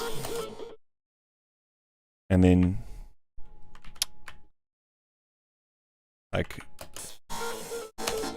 and then after that we just like cut it. Yeah, like that. Maybe we can actually remove these grid sounds in that part, so there's a bit of a call and response between these two leads.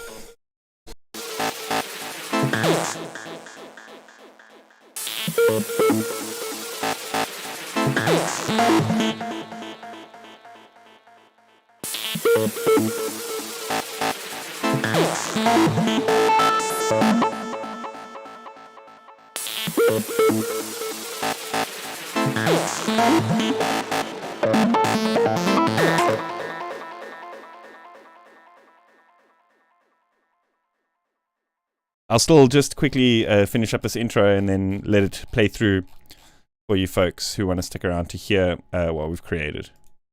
It's just this part which we need to copy. So half of that is 128.64. Oh no.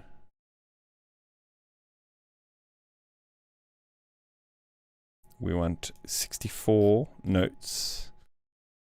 Shift. There we go. Copy these and then paste it over here.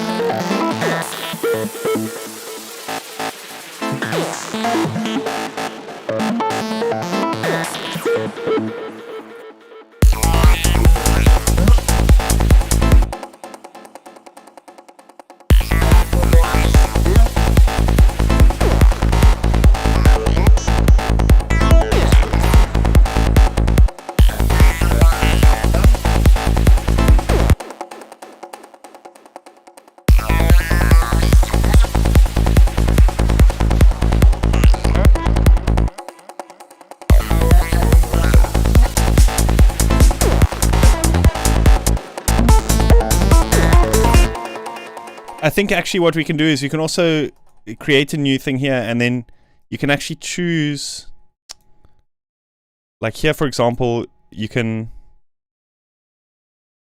scroll down to choose it to play a pattern again. So if we want to go back to like pattern 2, which was like that intro thing we made, I think it was, yeah, pattern 2, we can do that. And then what we can do is we can actually just copy this and then create like a bit of a fade out this way. There we go. Track done. Anyway, see you guys next time. Yeah, next Monday, again, another stream. We'll see whether it's VCV Rack or back to Bitwig. We'll see what happens. See what I'm inspired with on the day. And yes, another video coming up, the usual tutorial Friday video coming up this week. Not sure what else. Might be a plugin video here and there in between. But yes, I will see you guys then. Have a good one. Thank you for tuning in, and I hope you enjoyed it. This is the track that we've made. Cheers.